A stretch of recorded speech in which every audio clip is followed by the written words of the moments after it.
Welcome to the Kite Park League World Championships here in Taiba, Brazil. I'm your host, Alexander Lewis-Hughes, and today I am joined by my co-hosts and Kite Park League riders, Noe Font and Xander Eighth. How are we doing today, boys? Good. We're stoked to be here. Nice. Yeah, thanks for having us. No worries. So we're going to get straight into it, and I think Noe's going to give us a breakdown of the overall season, and then we're going to move into the super final here in Brazil and the judging criteria and the breakdown of how that all went down. So you want to take us through that, Noe? Yeah, so we had what we could call the first season of the new age of the Kite Park League, starting in Argentina in the beautiful Patagonia, where Rami organized the first event. And then we moved into Sicily, back in Europe after a few years of not having any events there, which was really good, great conditions. We also kind of started a new park there, which is what we're always trying to promote.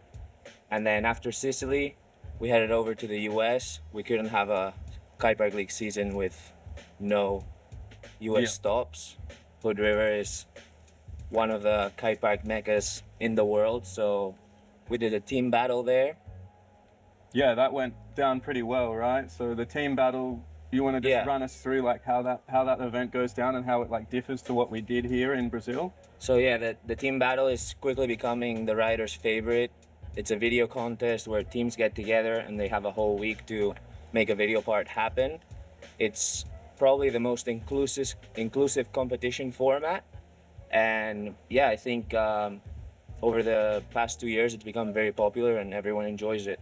And to finish the season, we're here in Brazil, one of the best spots in the world, to crown our Kite Park League champions.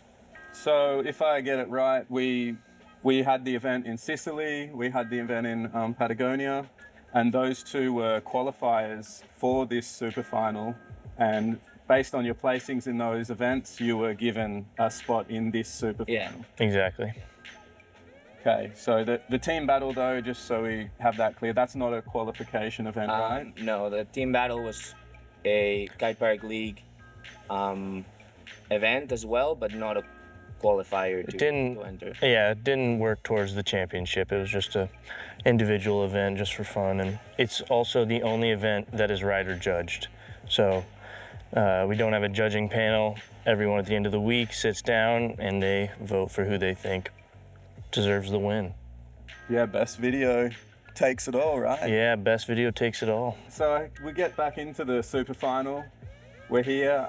What is the judging criteria for the super final event? Like, what are the judges looking for, and who are our judges at this event?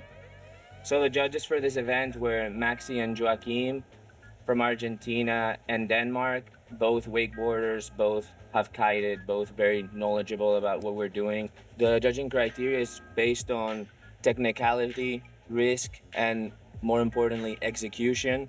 So you want to be doing hard things, but you want to make sure you're doing them as good as you can and properly. You don't want to be going too technical to where you're missing the execution or not quite being able to like do it as good as it can be done. So, and not to mention, you got to pepper in a little bit of style there. yeah.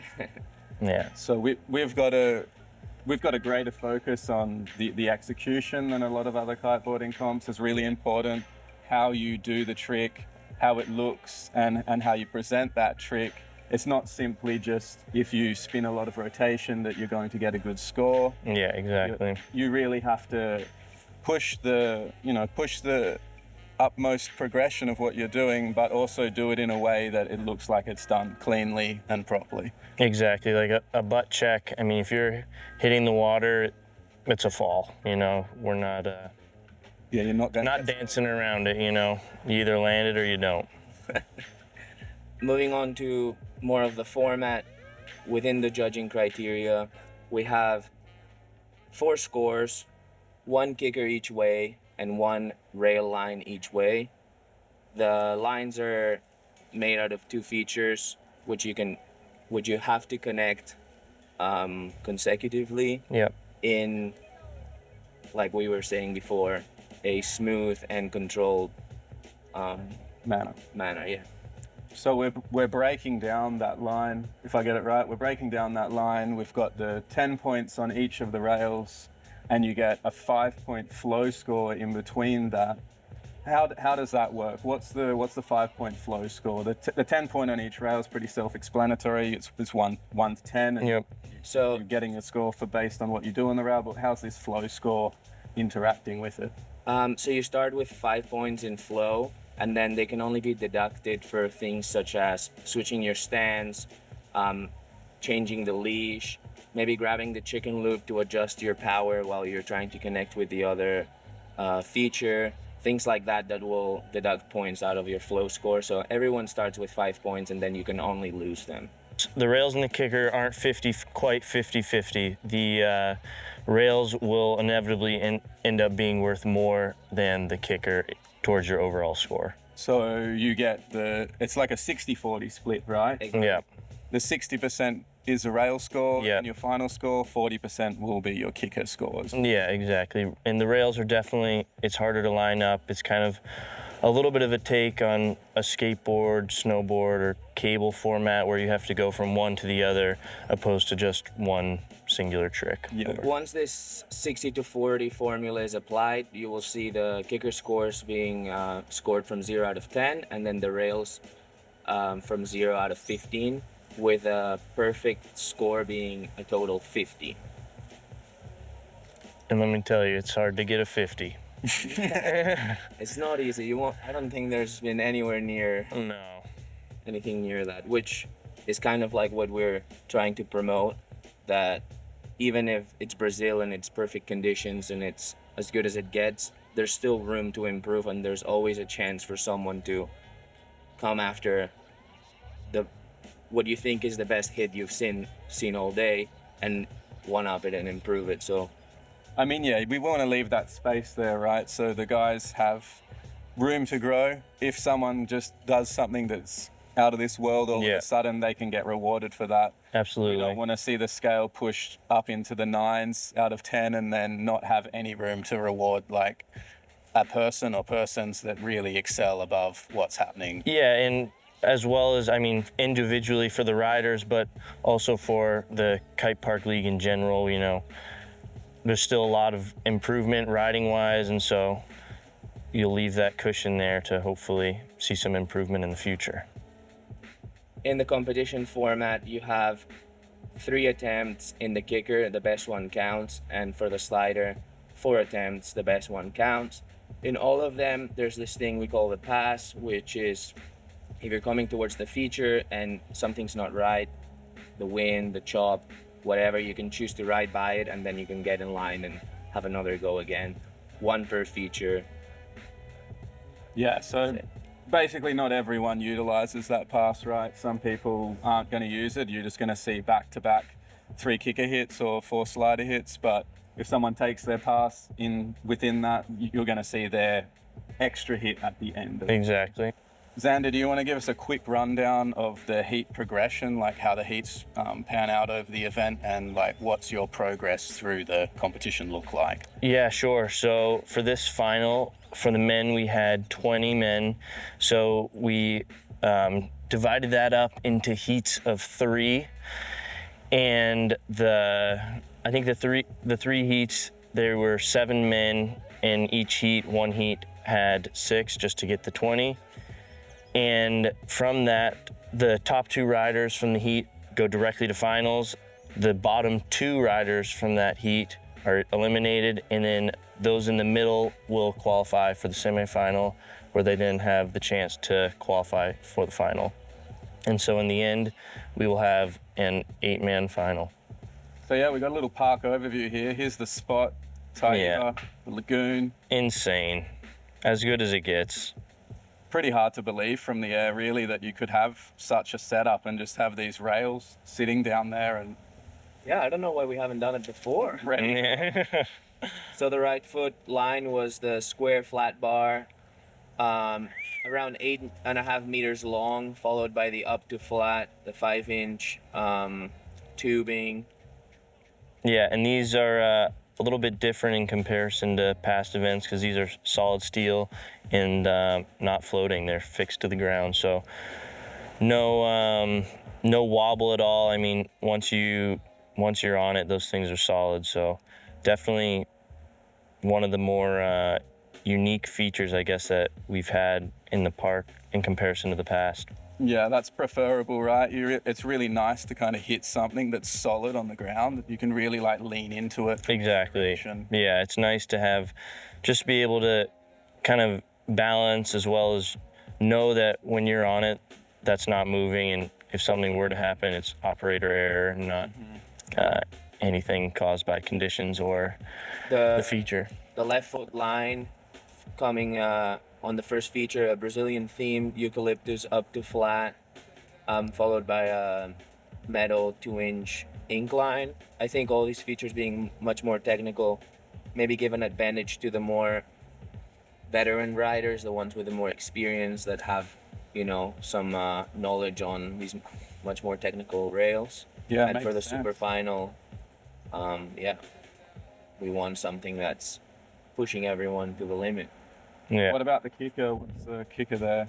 Thing of beauty. We got it out of the cable park in Cumbuco, Fazendinha, Wake Park. The guys helped us out and let us use one of their kickers in the lagoon. It's a small to medium, fairly flat entry kicker. It's pouring rain in the studio right now. What should we do? Surely it's gonna stop. Thanks to viewers like you and your donations, next year we'll have a roof over our heads.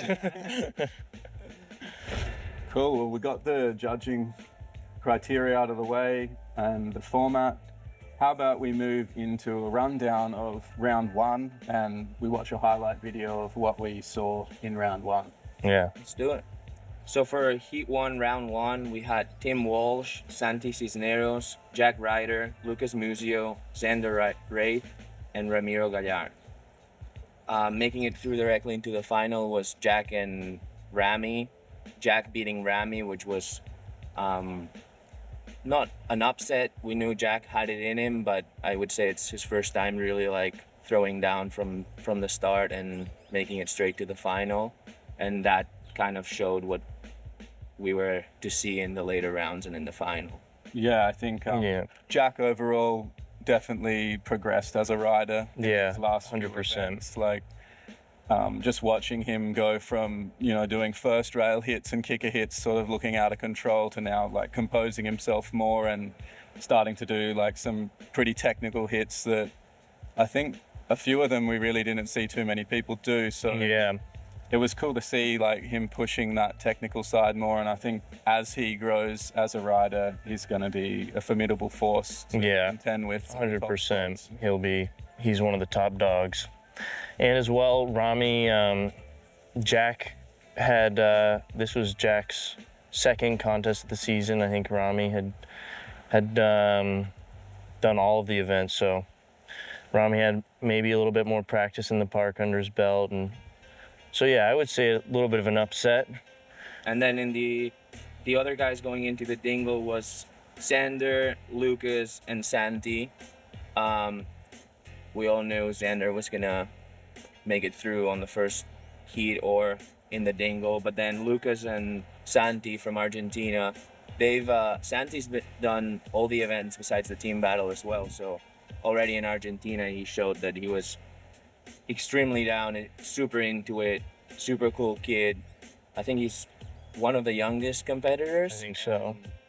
Yeah, for sure he has a lot of ahead of him, and we saw it this week during the event how he was on the water. Just his progression from the last event to now has been pretty incredible. So it's cool to watch and shows that you can get into it and develop even without having a park background. Yeah. Heat 2, Round 1, we had Joaquim Rodriguez, Tom Bridge, Chad Porter, Maxime Chavelot, Eric Reinstra, and Ewan Jaspin. A lot of the talk online was that this was the most stacked heat in Round 1. We have a lot of top-level riders, also people that can come in and create an upset. So yeah, absolutely. Qualifying straight to the final was Maxime and Ewan. And then Eric, Tom, and Chad had a second chance in the semifinal. Yeah. So yeah, do you think that one was a bit of an upset with Maxime kind of coming out on top? Like Eric has a lot of park experience, I would say, and It was the first final he missed since he started doing park competition. So for sure it was a big upset for him, knowing that he has it in him to be there and be a part of it and fight for the championship. So yeah. So Max, Ewan came in with the highest score total of round one. not too much surprise, I guess, that he could get the highest score Yeah. from round one. Yeah. And then Max put down some good lines and then backed it up with solid kicker hit scores, and that's what secured him his spot in the final. Yeah, Maxime's really consistent on those like 7s and 9s, so I think that really, like, his lines might be slightly lacking, but those kickers like really take him. Yeah, definitely. So in Heat 3, we had Zach Draper, Leo Verrecchia, Matteo Dorotini, Ismael Tudela, Mariano Cuevas, Nico Guillemin, and myself, Noe Font. Making it through, it was Leo and myself. I think Leo was very much a surprise. It was his second Kite Park League event. He was in Hood River for a few weeks. Really progressed. I think he spent some hours at the cable park back home in Australia, and he's one of the up and coming riders in the Kite Park League scene. Yeah. Yeah, there's one of the best cables in Australia, like right near where Leo lives. So, I mean, he just needs to take that opportunity to ride there and dial in his rail hits and kicker hits. And I think, yeah, he spent a good couple months doing that. And I think it really showed from. Yeah, even last time from it's- even from Hood River till now, it was great to see his progression, and I mean, it's only going to continue. Yeah, he's definitely just on the come up, I think. Yeah. At least for me, the first round is always just a little bit of a test run, as long as you don't completely blow it and get a 0. And it's a way for some of us to put down some tricks and see what's scoring, see what the judges are rewarding more, and kind of like feel the waters a little bit for later on in the final or in the semifinal, and kind of getting a feel for what to do and what things are being rewarded more. Yeah, it definitely makes sense to pick your battles, choose tricks that you think is going to score well, and then see how that kind of pans Yeah, out in that exactly. first round. All right, let's move into the semi-finals now. We're going to watch all the best hits from each rider, just their scoring hits on each feature back to back, from the last place to the first place in the semi-final. Chad Porter, United States. Yeah, he had a great run all in all, but unfortunately he crashed one of the kickers and got a 0, so that really put him all the way to the back of the pack. And Yeah, I think Chad is actually a really good rider. Like you've seen videos of Yeah, doing incredible rider with a double sol- flips off so many different kickers, there he and goes. Yeah, double flip attempt right there. Yeah, He's actually just come back from a knee injury. This is for his first little bit of riding. yeah, first time riding since the injury. Yeah, so really impressive to see, and for sure we'll see more out of Chad in the future. yeah, Chad is also a really good cable rider, right? Yeah, it rips behind the cable, so it's and I mean with a bit more practice after the knee injury, he'll be right up there with the top guys because he rips behind the cable. Matteo Dorotini, Italia. For sure. I think Chad just struggled a bit, right, with that kicker too, not really being vertical enough for like the double flip kind of stuff that he likes to do too. Yeah, I think maybe with a bit more pop on that one, he would have had the double flip probably all day. Yeah, no worries. Here we have Matteo from Italy. Like we said, great freestyle rider. He's also really into skating, and he was actually telling me that he thought he was gonna find it much easier to ride the parks. He already did the Sicily event and had a bit of practice there, and for sure we've seen him progress and feel more comfortable. On one of the days that was super windy, he was like, "Oh, I don't know if I should do it or not. I've never ridden park with this much wind." He was a bit, I think, intimidated by it. Ismael, Peru. Yeah. Yeah, you can see in his hits, like he has the awareness there, obviously from doing board sports. Like some of his rail hits are really clean. He just has to work on it more, like the line and just how to connect everything, I guess. Here we have Isma Tudela from Peru, also a very avid board sport rider. Oof. Yeah. It's still Beautiful. Yeah, oh, that was sick, huh? Yeah, insane.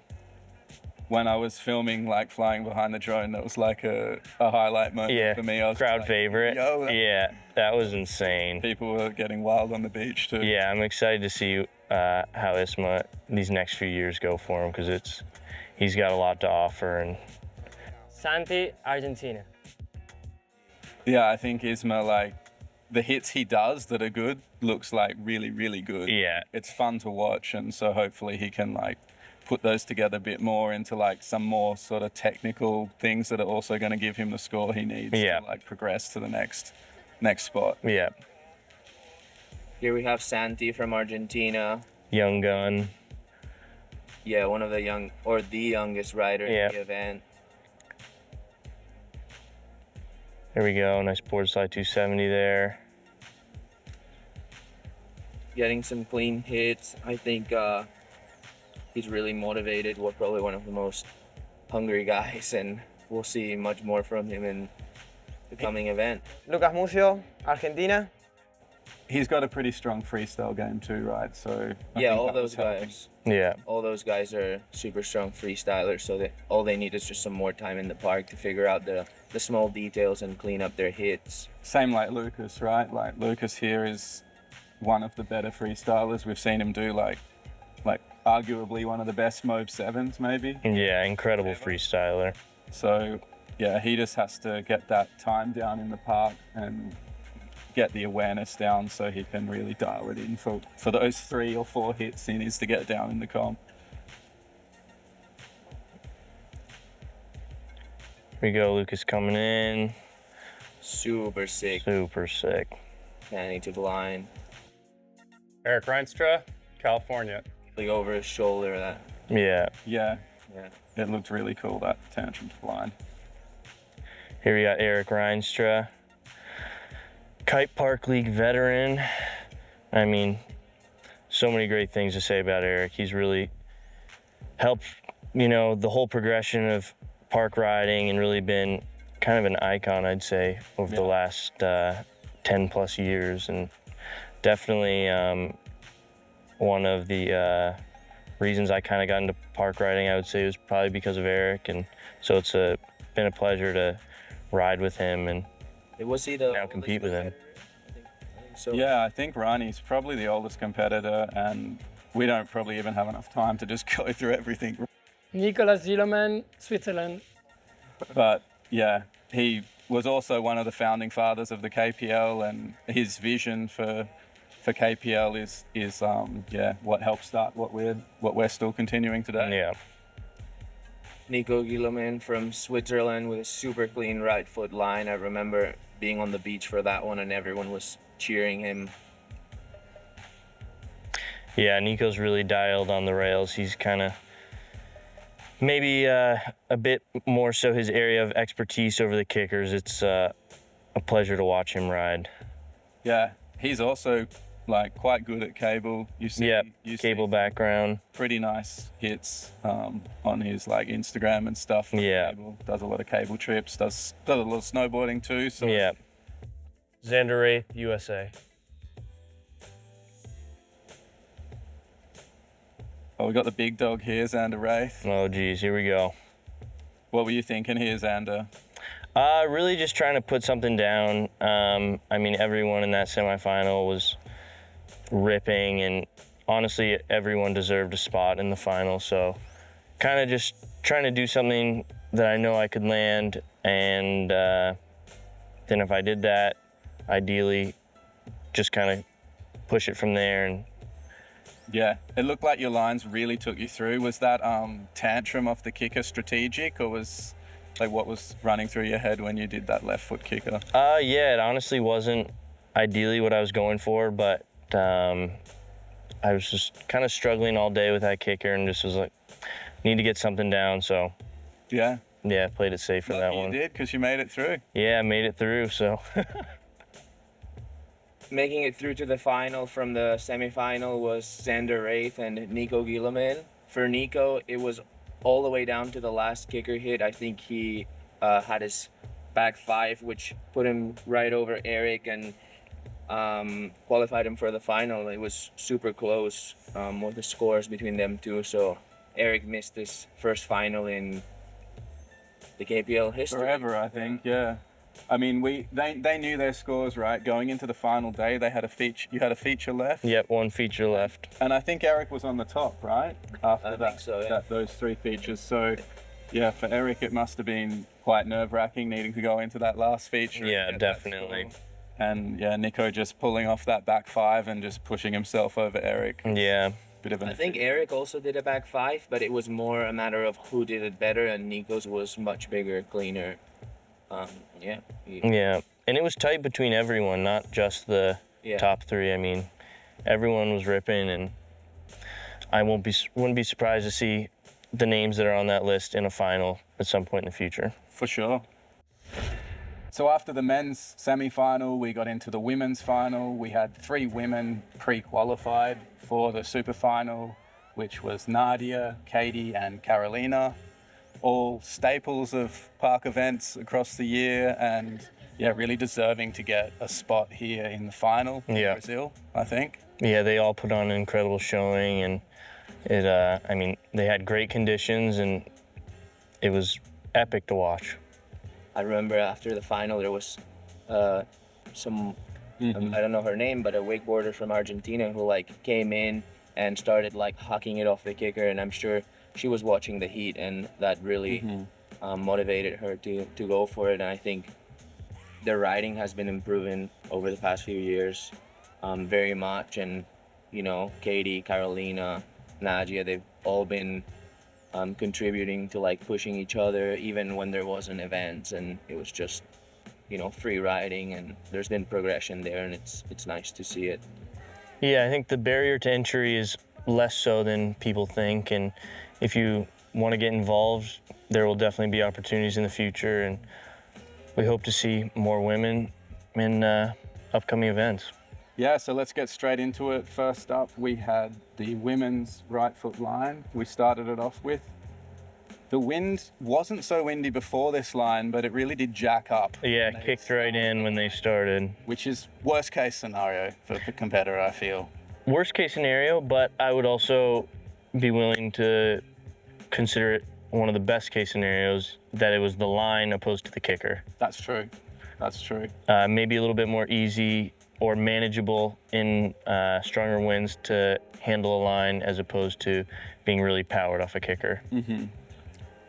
So in my opinion, in the right line, it was a highlight to see Nadia put down what was the highest score in that line. I think everyone expected all of them to put down some really high scores, but Katie and Carolina were maybe struggling more with a strong wind, and then Nadia ended up coming through with 2 super nice, clean hits on both features, good flow, and yeah, Yeah, I think that taking the top spot after that first feature. for sure. She put down like what she can do, I think, and that probably catered to her good direction and, Yep. and good way of spinning. So for her, that, yeah, she really capitalized on that strong wind moment, I think, and clenched the best score on that right foot line. Yeah, it was my highlight from the women's final for sure, watching Nadia pull out that, I think she did boardside 270 and then full pull board 270 on the second feature. So yeah, I mean, incredible riding from her, and I think the best riding that she's probably put down in a final. Yeah, definitely her top level riding. Yeah. That being said, it's not like Caroline and Katie were like left much behind. There was only like 0.45 and 0.9. Like there was a point spread after that first feature, so Katie and Carolina were right behind, ready to like keep going, and definitely hungry going Yeah. for the kickers. Yeah, we rolled it into the left foot kicker, a little bit of a more tricky setup, as we saw with the men already. Trying Yep. to trying to push off the beach there and into the kicker. Yeah, short running, and you know, really need to be on it. As soon as you leave the beach, you got to have your line and have the tension made.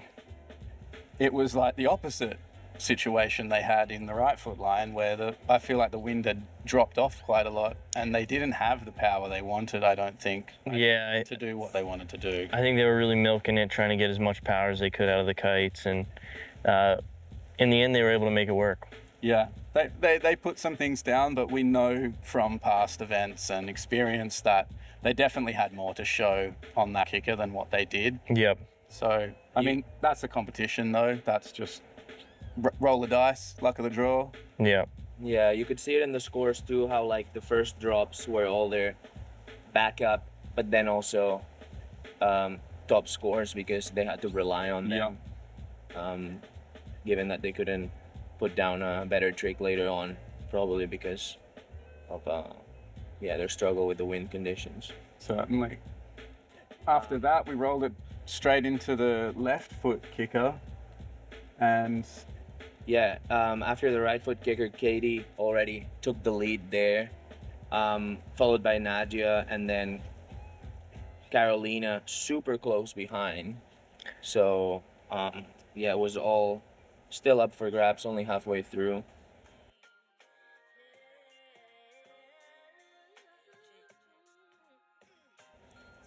Funny enough, Carolina and Katie both scoring the exact same score on their first drop, 475 each.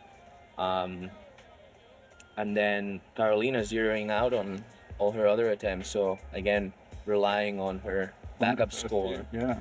But really also showing you that, I mean, all in finals, you know, she's really going for it. The first one was probably just a stepping stone for her, and she really wanted to keep it going and improve upon her own riding. I'm sure she knew that if you don't just go all in, that, you know, you're not gonna. Yeah, exactly.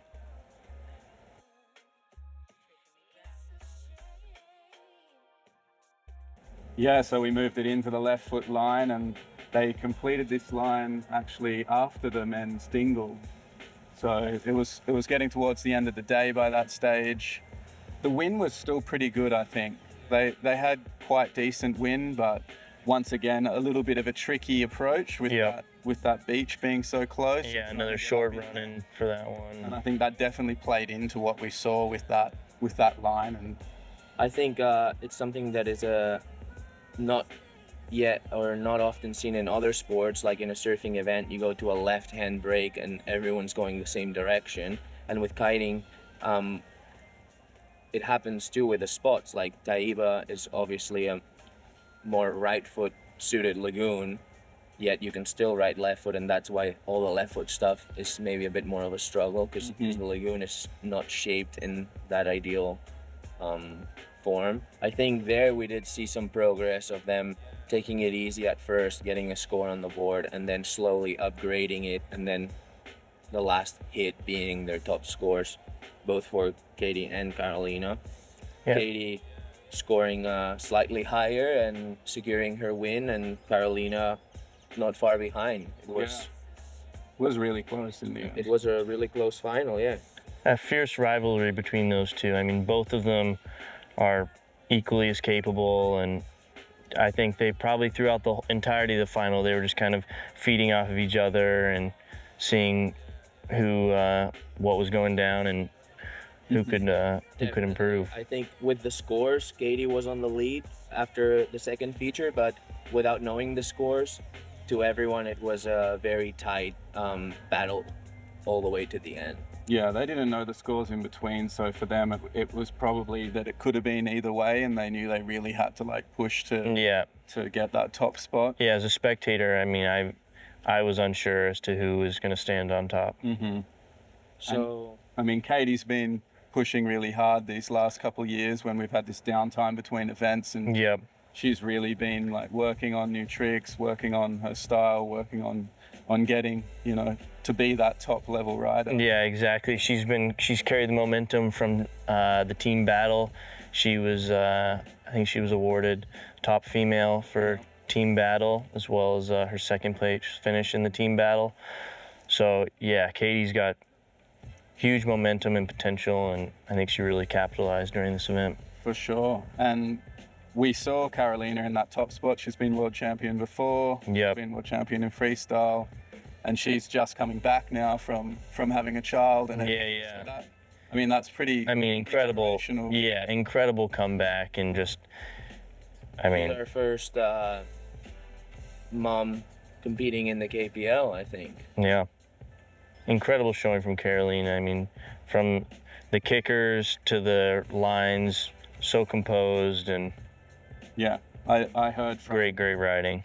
a few different people and women and stuff came up to me, and like some of the younger girls that are in the freestyle scene and stuff, and they were just like really stoked to see her Yeah, back on the water and Yeah. competing and riding at a really high level as well. So I think that's like something good for our sport, and something that hopefully shows people you know you can keep doing this, and yeah, and you know if you have a child, if you have a family, whatever, you don't need to stop kiteboarding. Like kiteboarding's for everyone. yeah. She's a huge inspiration to all riders, without a doubt. So congratulations to Katie Potter in the first place, Carolina coming in second, and Nadia in third. Yeah, It was great to see the whole event go down, and we're really happy to have these women on board and pushing park riding for everyone. So let's move it straight into the final now, the main event, the creme de la creme. yeah. Cherry on top. The cherry on top, the thing everyone's come here for, the world title. What's the order? What's the drop-in order? What do we got going So on? dropping first, we have Nico Gieleman from Switzerland, followed by Xander Wraith, Leo Verrecchia, Maxime Chablot, Ramiro Gallard, Jack Ryder, Ewan Jaspin, and myself, Noé Font. Want to run us down? Like, what was it like going into that first feature? Yeah, we showed up. It was basically perfect 13-meter wind, Brazil, flat water, sunny, no one in the spot, all to ourselves. It's a luxury to have an event run at a place like this where all the variables are basically eliminated and it's all up to us. And a luxury for spectators. I mean, as you can see, the shoreline's lined with people that can come out, check it out, and as well as other riders who maybe were eliminated and just want to see what's going down. Nico here starting it off with a super clean line. I think I remember hearing the comments of people like being like, all right, like let's go. Yeah, Yeah, right into it. definitely. When I was filming on the drone, I was like, oh, okay, this is getting started. Like, Yeah, and also sets the tone for the whole event, you know, like first rider to drop, first line down, and a heater. Could you guys see from back where you were, like exactly what they were throwing down, or was it like a little bit difficult to know? You could mostly see. Yeah, you could mostly see what was going down. Like you do, I mean, you could definitely see that Maxime like crashed on the first rail, but like, was it obvious if someone like really teed up a hit or? I think we're being the competitors and knowing the tricks and what people can do and being so into like the technicalities of what we're doing, it's like very different. Like if someone else saw it from as far as we did, maybe they wouldn't be able to like decipher what they did, Yeah. but we're so embedded in it that it's so much easier for us to like know what's going on. Yeah, you can pretty easily see a full pull from Yeah. maybe. And we also know which tricks the riders can do and what they've been doing. It's not like someone comes in with like something out of the blue that you've never seen them do. It's very more or less we all know what to expect from each other, and then there's like these slight like Yeah. upgrades. What happened there, Xander? You lost a bit of wind, or your line wasn't good? Like what Yeah, was just that second. Just lost a bit of speed going into that one, but and it's hard to say if it was the wind or maybe my line choice, but yeah, it's just kind of part of how it goes, especially with these lines. They're not easy. Wow. Do you feel shook, like if you missed that first one like that, or is it? Yeah, definitely. It's not a great feeling, especially when everyone before me had a pretty solid pull. So yeah, not the best feeling when you can't put one down, especially first go. It's nice to have something down to then build on. Mm-hmm. Leo kind of came through with a line there. Yeah. Yeah, Leo came through with a nice line. Well, you have to remember that no matter what's happened during the season or during this event, everything comes down to this final. So everyone's mindset, I think, was pretty much to go all in because Yeah. we're all competing for the one trophy, and Yeah, a little it bit. safe doesn't really. No. I Yeah. think like you have to be all in on every hit, right? Yeah, all in or nothing. If you want to get a top spot, it's going to take like 3 or 4 hits to get that one. Really Yeah, thick hit. exactly. Jack here crashing his back one on. I think Jack actually clipped the upright on that spinning off somehow. Like he slipped down and then hit the up. So that may have been a detail that would have been hard to see from our vantage point. Yeah. But yeah. I could see it because when I was filming on the drone, I was like, oh, that's Yeah. really dangerous. All right, we got Ewan coming in. Looks like he's got some nice speed. Pretty interesting that we saw Rami take a pass on his first hit before. Here's Ewan grabbing the chicken loop, so that would have deducted a point of his flow score. Nevertheless, it was worth it because he was able Yeah. to put down a second good trick. Like sometimes you have to think of that too. Like if you're gonna keep your whole flow score but then not have a good second hit, then you're better off switching stands or using the chicken loop to depower, and then that allows you to get more points on the second. Right? Yeah, if you can save it, it's usually worthwhile to try to save the line, even if you might be slightly deducted from your flow. Yeah, like a point in the scheme of scoring well on a rail is probably not a lot, right? So I did see a few hits that people did where I felt like they should have just pulled the chicken loop. Yeah. Point, and they probably would have got like a way better score. Yeah, I mean, it's hard to make that game time decision. You know, you're going into it, you really want to, you have your mindset on a particular run, particular hit going in, and sometimes, like you said, it's all or nothing. So if you need to adjust, maybe you choose not to because you want to really just put that one down. We kind of skimmed over Noe's hit there. Was that actually your scoring line? That was my scoring line, the first hit. It's pretty interesting here looking at the scores that the top scoring hits out of everyone happened in the first 2 drops. And then basically, no one else managed to one-up that after that. So that shows, I guess. I mean, that could be a few things though, right? Yeah. It's either like you're in the moment and you're just ready to take a hold of it, or maybe the wind was just better at the start of that heat. And I mean, yeah, it's hard to say, you know. I mean, the heat is spread over like enough time for the wind to be different in different like in your different attempts. But I think, at least for me, I think I had good wind for most of them. Maybe I had a slower line in the middle somewhere on my like 3rd try, but pretty much, it was pretty much good the whole time. Here we just saw, I think, 2 passes. yeah, 2 passes, so Leo was a bit. likely a little bit of a lull in the wind there. So Leo didn't look too powered. He's doing that hopping. yeah, hopping in, trying to get some tension. To get some tension. That's obviously, like, for anyone at home that doesn't understand, that's usually a pretty bad idea before the rail to keep hopping, because you're not going to get a consistent line, right? Yeah, not going to get a consistent line. You really want to stay as composed as you can before the rails, you know. As soon as you go into it, that's your line kind of you set for the whole thing, and if you throw it off at the beginning, it's unlikely that you'll be able to salvage it. Maxime kind of toning it back a bit there. He tried to spin off on that first run, and now he's just gone for the back lip. Yeah. There's that like front flip thing, front blind off of the up. Yeah. What's that like? Like, what are we seeing on the score there from that? So that was Maxime's second or first drop because he crashed. Yeah, first full pull there from Max.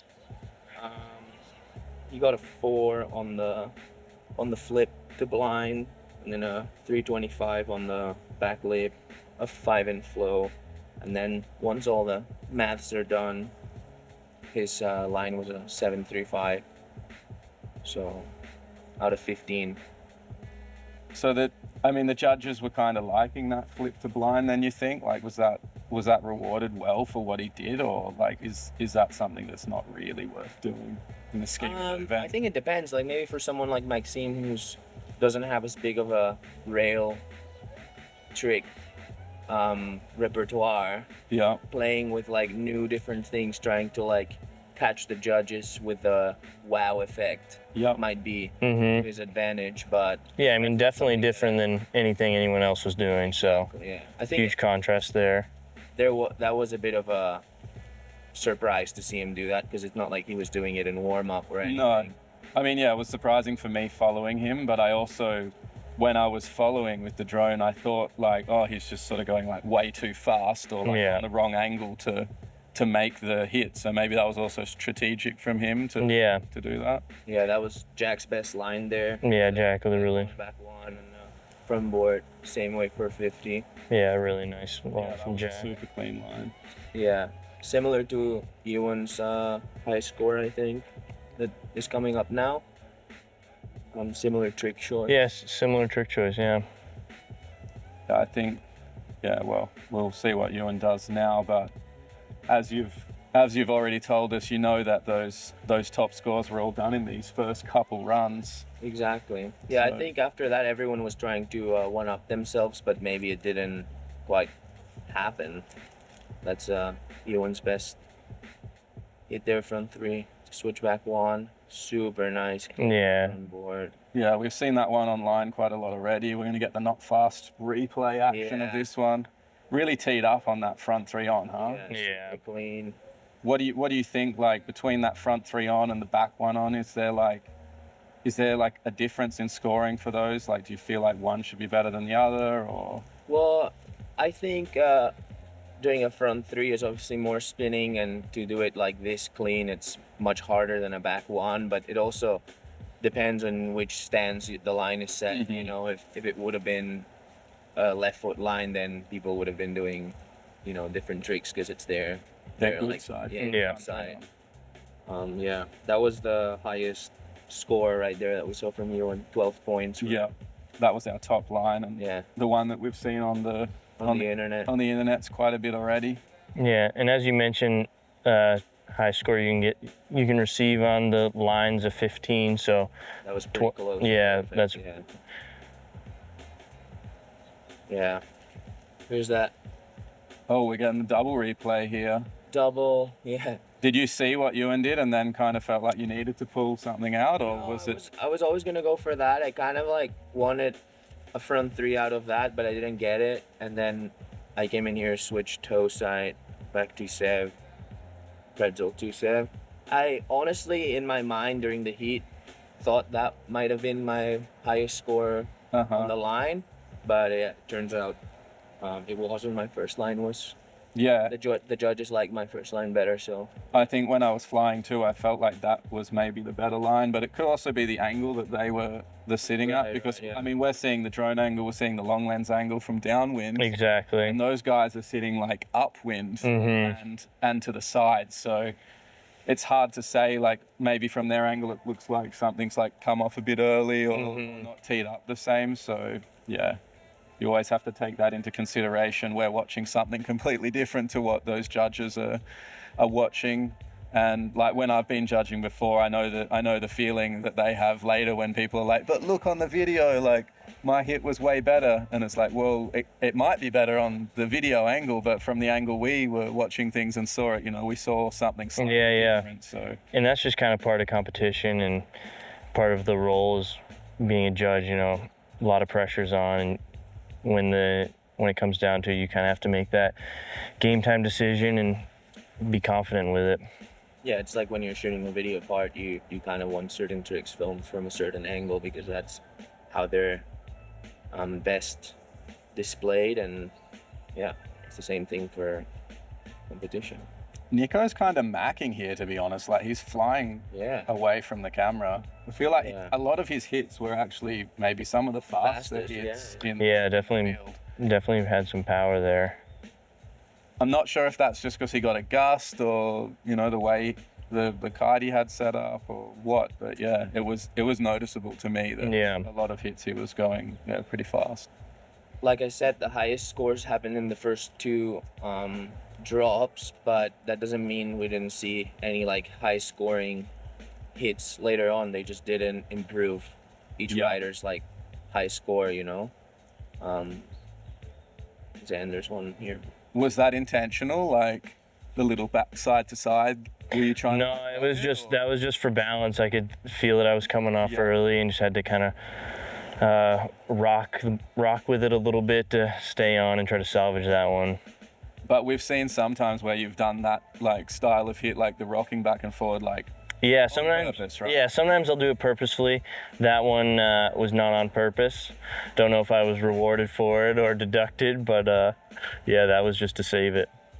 Leo obviously going for the 450 out Yeah. then, but kind of only getting the 270. It's like I think he was just coming off the inside a little bit and couldn't quite pop off. didn't have enough tension to get No. And that's definitely something that's a bit unique with kiting as opposed to other board sports.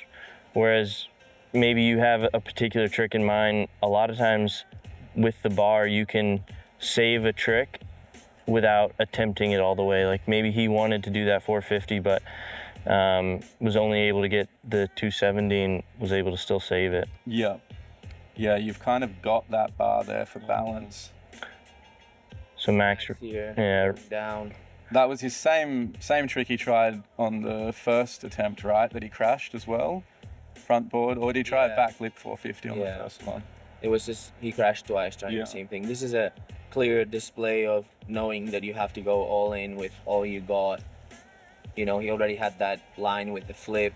Mm-hmm. He had a backup score, and now he needs the highest score he can get. And for him, that's in his mind what That the better trick he can do. So maybe not the easiest choice of trick to do off such a low rail, Yeah. right? yeah, definitely low, but also would have certainly rewarded him if he was able to get it. So Rami, wow, with a pop out. I think we were discussing before dropping in, like, what's the thing with the pop out? Is it gonna deduct some flow points or not? And Rami's like, well, I don't want to risk it, but I might have to. And then Yeah. sometimes you also have to improvise in the middle of the line and do what you can to. Yeah, Yeah. we saw there, I think that like he got hit by a gust, I guess, so he Yeah. got pulled downwind of the rail Mhm. and then he couldn't make it back Yeah. on that stance, so he popped back and then needed to edge super hard upwind and kind of hit the second half of the rail. And that's what we were also talking about earlier. Sometimes just pulling the chicken loop, like Jack's what just- Jack just did there, might have been a better option for Yeah. him, right? He could have maximized on that second rail, maybe. yeah, I think Took a especially point. in a contest format, I mean, if you can save it, do what you got to do to save it. Yeah. That style of hit though as well, like pulling up to the second part is quite high. Like, was that being rewarded well, do you think? It's hard to say. I remember the first contest I did, I was gapping over a flat portion of the rail, and I later found out that ideally you want to be sliding the whole rail because, I mean, it's more technical to be on the rail for longer. So Yeah. the more time you have on the rail, more often than not, you'll be receiving a higher score than somebody that's gapping over a portion of the rail. I guess it's also going to be reflected in like what hit you're doing, right? Yeah, If you're exactly. doing like a front three on to something super high like that end part, maybe you're going to get rewarded pretty well. But yeah, if you're doing like a board slide, Yeah.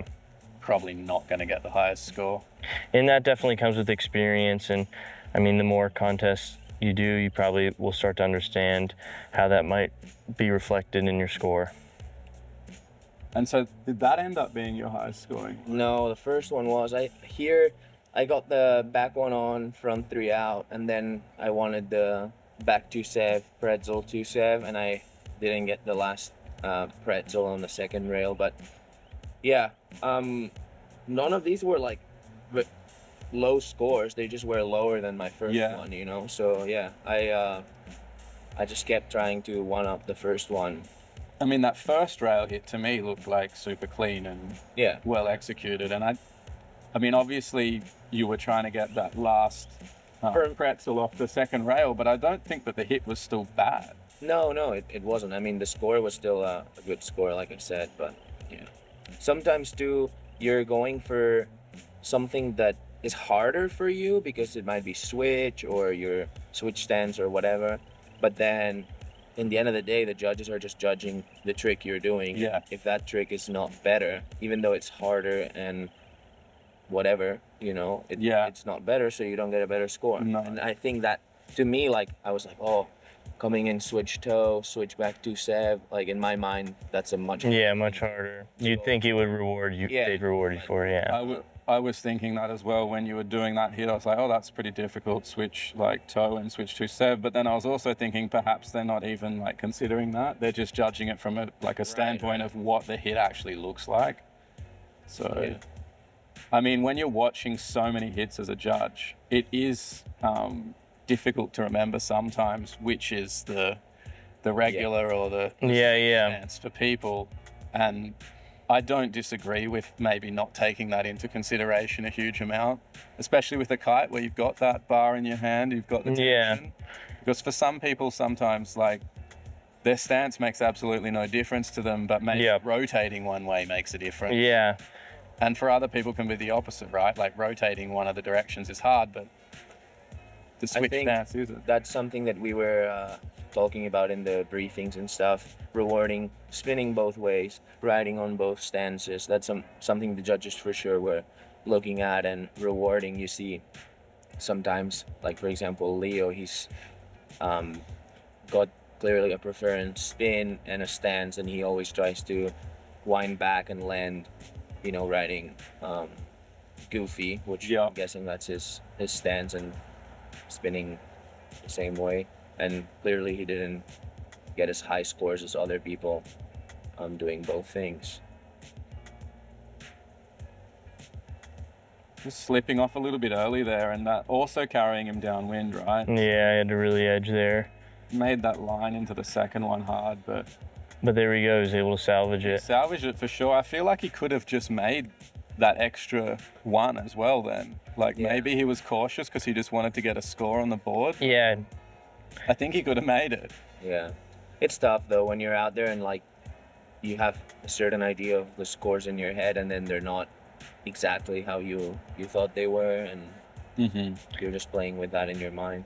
And just having to improvise on the fly. I mean, it's definitely not easy, especially as you said, when you have an idea in your head of what you want to do. Here's Rami with the back one, switch back one. So that's kind of like, I mean, it seems like the upper hit that was being done on that first rail was like either, a 3-on or like a back 1-on and then like rewinding it back off again. Yeah. Do you think that was that sort of like the upper thing of what everyone's trying on a rail like that, or is there more like that could have been done? There's always more that can be done, but you have to remember that you're doing a line, so you need to be coming out nice and in control. And going into the next feature, you're also doing a competition, so it's not like you have unlimited tries. Yeah. And for sure, like free riding, we're doing much more complex and inconsistent things that people can do once every so many tries, like what Jack just tried, doing a front board back to 7 to a 50. That was like a crazy hit to try. Yeah. I don't know. I just wouldn't try. I definitely wouldn't try that in the event for my line hit. Yeah, he knew he had a good score though, so he was trying to get us. What do you think about his first hit there? Because he actually nose pressed like front 3 off. It looked pretty in control and pretty pressed out. Yeah, solid first hit. I mean, was he getting rewarded for that? Like the guys were getting rewarded for that back? He got a 5 for F1? that nose press front 3, which is not a bad score in terms of everything else we had. But yeah, bummer he couldn't put down the second one. I don't think we saw a lot of pressed out hits really on this rail in the event. I mean, we saw lots of people doing pressed out hits outside of the event. Yeah. Is that just because Like, is that more risky or what? Like, what's the answer there? It's always hard because the guy doing a front three, back one, can also do a nose press front three Yeah. every single time. But in your mind, you're just trying to do the hardest thing you do, which might not be the nose press front three, you know. And it's the same as we were discussing before with the switchback 270. Maybe it's not gonna be as good of a trick, but Do you think I don't know, do you think like maybe that there's less risk somehow though in doing sometimes the back one or the front three? Because if you kind of zeech it a tiny bit and whatever, you're still going to get rewarded. But whereas if you go into like half a press and then press back down, you get docked, I feel. I think at the end of the day, it's just the rider, like where they are with their presses, where they are with their spins, as well as competitive strategy. Yeah. I mean, maybe they know that for a rider that can lock into a press every time, like maybe that's what they should run with. But maybe your press has a little bit of a wobble in it, or yeah. I don't know, you're not as comfortable with it, then spinning's probably the way to go. Ideally, you're doing what you're comfortable doing at the highest level. I think Jack too, he might have just been testing the waters, right? He did the back one rewind. And Yeah. he was like, okay, what if I chuck a press in here? Am I going to get like a bit better score than these guys? Well, what happened there, Xander? You just hit a hole or? Yeah, just maybe a little drop in the wind. I had already taken my pass, and so I was going into the feature. If you take a pass, that's all you get. So you kind of have to go for it. I knew I was going in a little bit slow. I was really trying to milk it, hoping I might get a little bit more of a gust coming off, but didn't happen. So I had to bail out of the second rail. Here's Leo with his last drop. I get the sense that Leo looks unpowered. Yeah, it looked like he was maybe milking it a little bit, trying to keep some tension going into that last rail. And who's to say? I mean, I didn't have wind that the hit before him, so maybe it was still a bit light for his hit. But kind of just how it goes with kiting. There's always that variable that we're relying on, and Yeah. it's not always 100%. No. Yeah, it's like you kind of roll the dice, really. Like that's the difference from people that are watching this, obviously from a skate background, a snow background, even a cable background. Like you pretty much have the same kind of conditions each time you're going into the rail. Whereas kite, you've just got that variable of wind, which is like such a huge factor to whether you can actually do what you want to do. Yeah, exactly. And I mean, it's a variable that we have no control over, even in a place that has ideal conditions like Brazil. And so, I mean, things happen, and that's just the way it goes sometimes.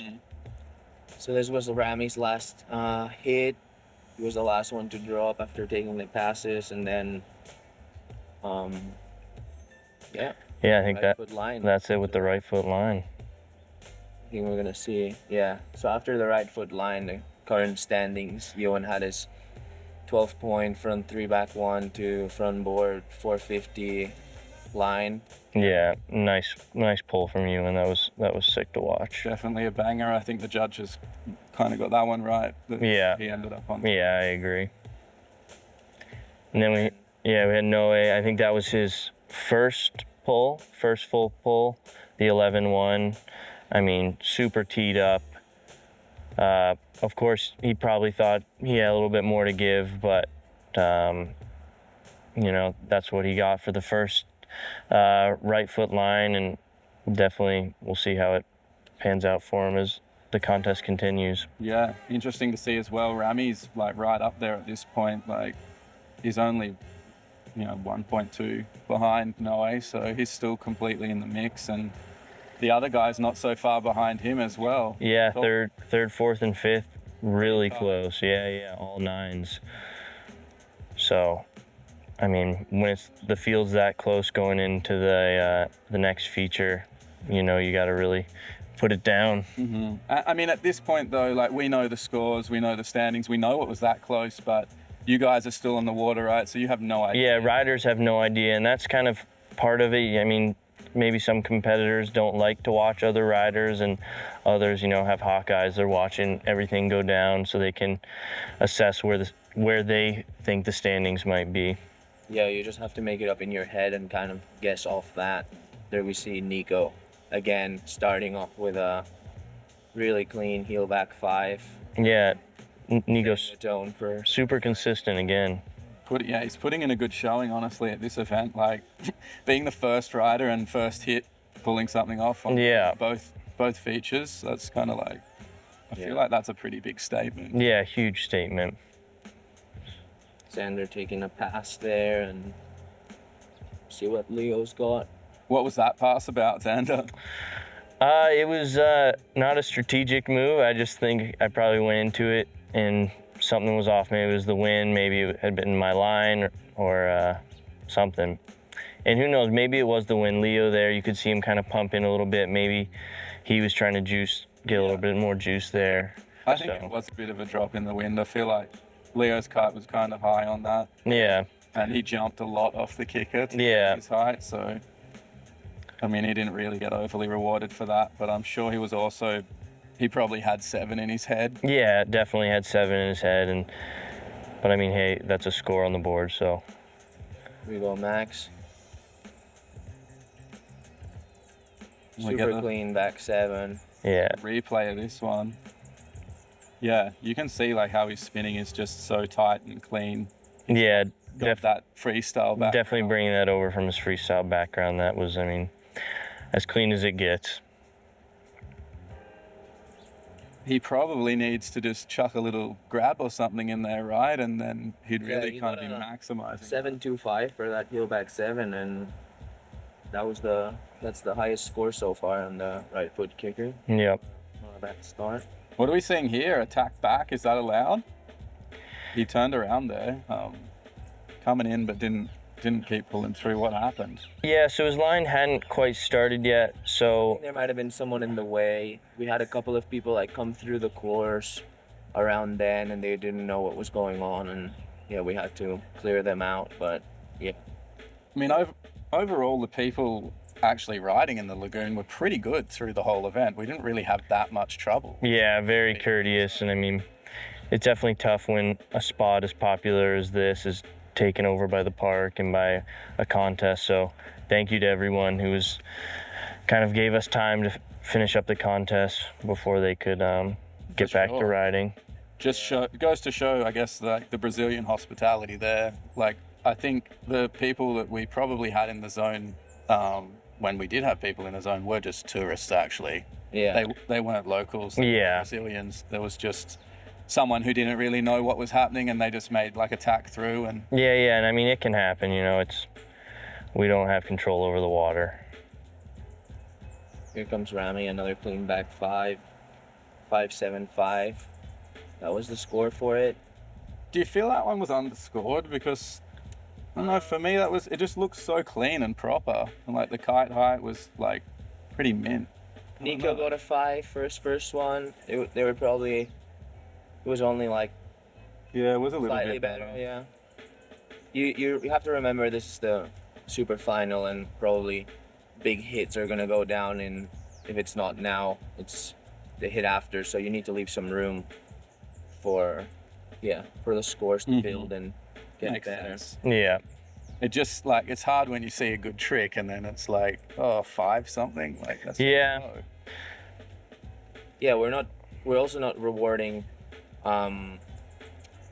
we are rewarding consistency, but you only really need one top score in each feature, so you can zero out every other time and still win. Yeah, There we go. you need to get a good score in every hit you do.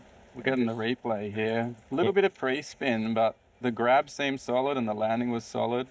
Yeah, Ewan was definitely rewarded for that grab. I mean, reaching back for seatbelt, super technical, and Yeah, they got a 7.75, so definitely a highest score high score so far. Yeah.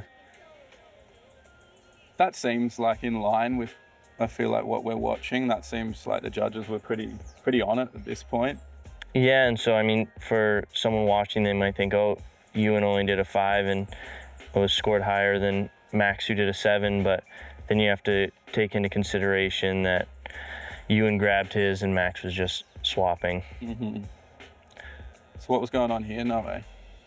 I was a bit hesitant about going for this trick or not, because it's not something that you see very often. But I guess I was just trying to go with a bit of something different and see how that would go, and kind of have that as my first score. I got a 675 for it, which is a pretty good score to have as a backup. And then I knew that, well, I didn't know the score, but I knew that I had something to rely on in case I couldn't put down my next 2 hits. Yeah, you knew at least you would be like in the mid to upper range. Not the best, but you'd have something there. So it makes sense to choose it. I mean, personally, I feel like that was maybe as a rider myself, I felt like it was maybe underscored. Because I feel the grab, I mean, to me, the grab seems quite awkward, and just the whole execution was really good. Like, the trick was big, so. Yeah, I saw in the first round and in the dingle, I was keeping an eye on the scores and what people were getting for the more like alternative tricks, you know, not the back fives and your spins, and that's probably what made me go for it. Here we have Xander's Nosa, cap 5.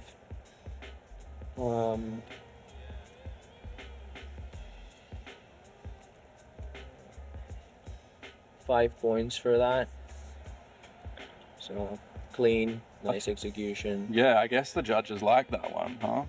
Yeah, I mean, it was not really what I ideally wanted to do for my final hit, but again, I kind of was just trying to put something down like Noe said, and that was something I knew I could probably get, so 5 for the first go and then build from there. I mean, yeah, you grabbed it well and Kite was low.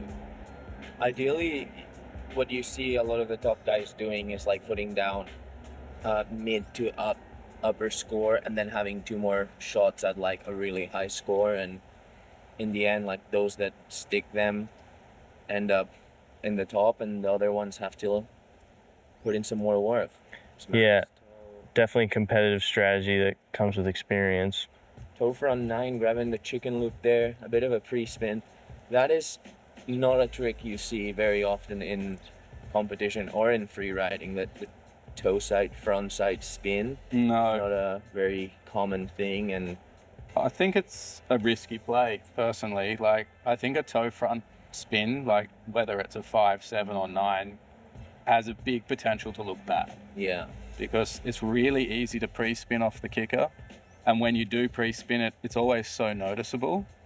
Like on just like a normal heel back. Yeah, you're really opening your chest up, so. You just don't notice it as much on the other spins, or it doesn't look quite as bad for some reason. And so, yeah, I mean, I feel a toe front 9 has potential to score really good, right? Yep. It's just trying to get it at an execution level where you're doing it to get that high score, I think is quite hard. Yeah.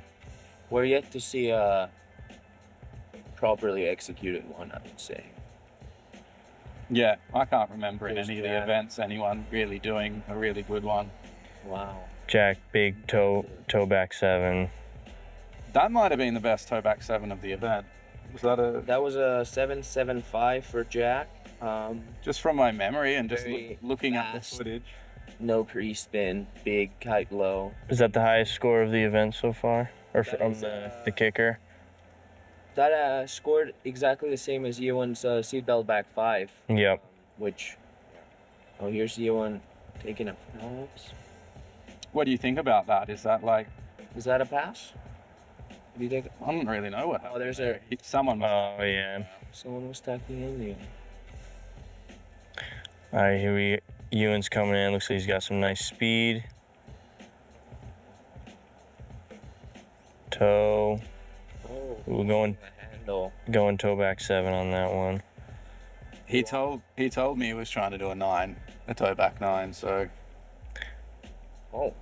Yeah. He said to me after Back 5. Yeah, he said after that he tried it, but then also thought like maybe it was not a good choice that he tried it. Yeah. Yeah. It's kind of hard in the end. Like, you're doing 3 tricks, which is more than enough, but then you also have to make a decision on what you want to do and how like maybe some people would end up with different results if they chose a different trick out of their bag. Yeah, out of their repertoire. Yeah. It's always hard to know like what you'll be able to do best to get the highest score, and it starts with trick selection and then execution and so on. Yeah, like your Tanny to blind, you maybe would have considered a different trick if you had known that's how it would have scored. Yeah. All right, well, I changed my mind. That was the best back seven Yeah, now that was solid. from my point of view that I've seen. Thank you, Alex. However, Yeah. the judges didn't Yeah. agree with you on that. That was a 7-3-7.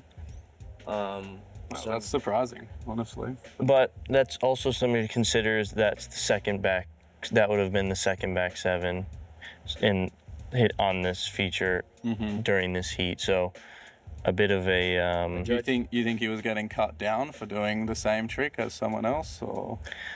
I mean, it's hard to say, and I'm by no means in the judges' booth, but yeah, maybe something they took into consideration while That- during the Totally. during the final. We go to the pass.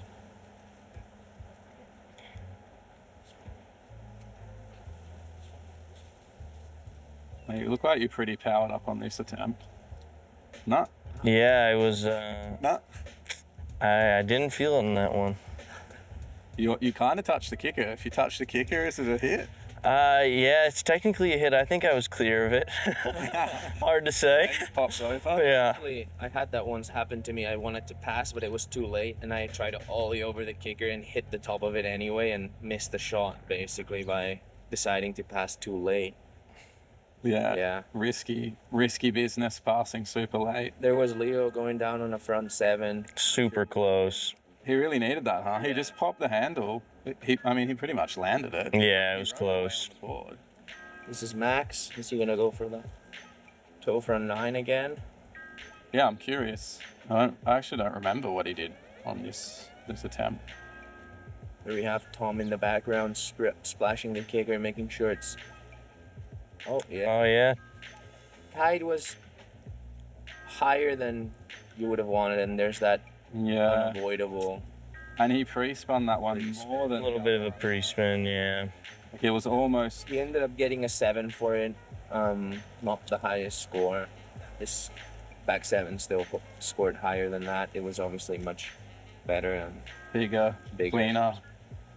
Yeah, that pre-spun was close to a 180, right? He almost did just a back seven. Yeah, almost a back seven. Impressive nonetheless. It's hard when it's a long kicker like that one and it's fairly flat where you're on the kicker for Yeah. longer than usual. So really got to be patient. Delay your trick a bit. Here's Rami. Whoa. Did he come off the side of the kicker then? Or? He was really toast Yeah. heavy and just A little back seat there looked like. he really needed that actually. Or I'm sure he would have wanted to get that over his back 5, scoring a 5.75. So he Yeah. has to. I'm guessing he was going for the rewind. But Yeah. Right?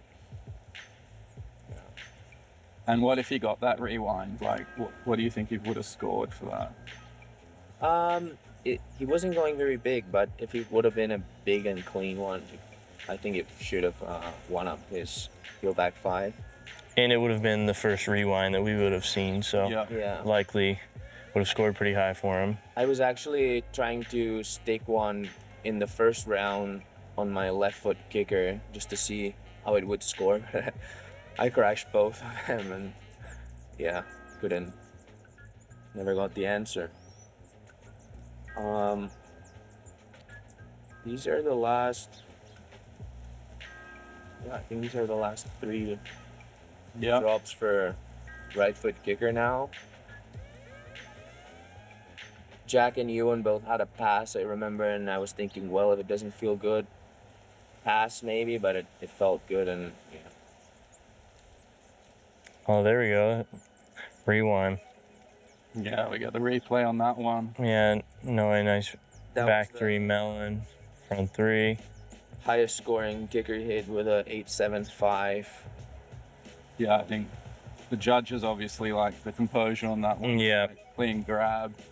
Yeah, lots of variation. I mean, Pretty completely different. variation. Yeah, totally different than anything that anyone else was doing. Exactly. Got a different trick down. Yeah, And yeah, like you said, they seem to be rewarding that over doing something that's been done in the heat. yeah, Yeah, I'm glad I got that one because in my mind I had the back 7 to lean on, but in the end it wasn't as high of a score as I thought, so happy I stuck that one. And now we're moving into the guys that passed, right? We've got the last hits, the remaining guys that had a pass.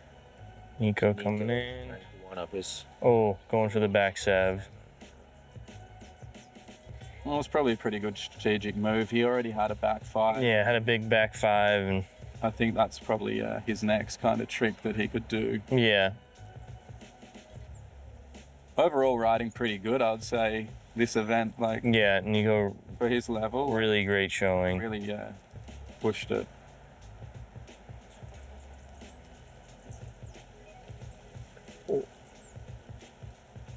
What happened there? Looks like I got a little bit lost on the last 3. Really trying to pop as high as I could off it and get some enough air time to get the 7, but just couldn't make it happen. And that would have been nice. I'd only had the 5 under that, so that's kind of what I took away from the right kicker, was just a front 5. Yeah.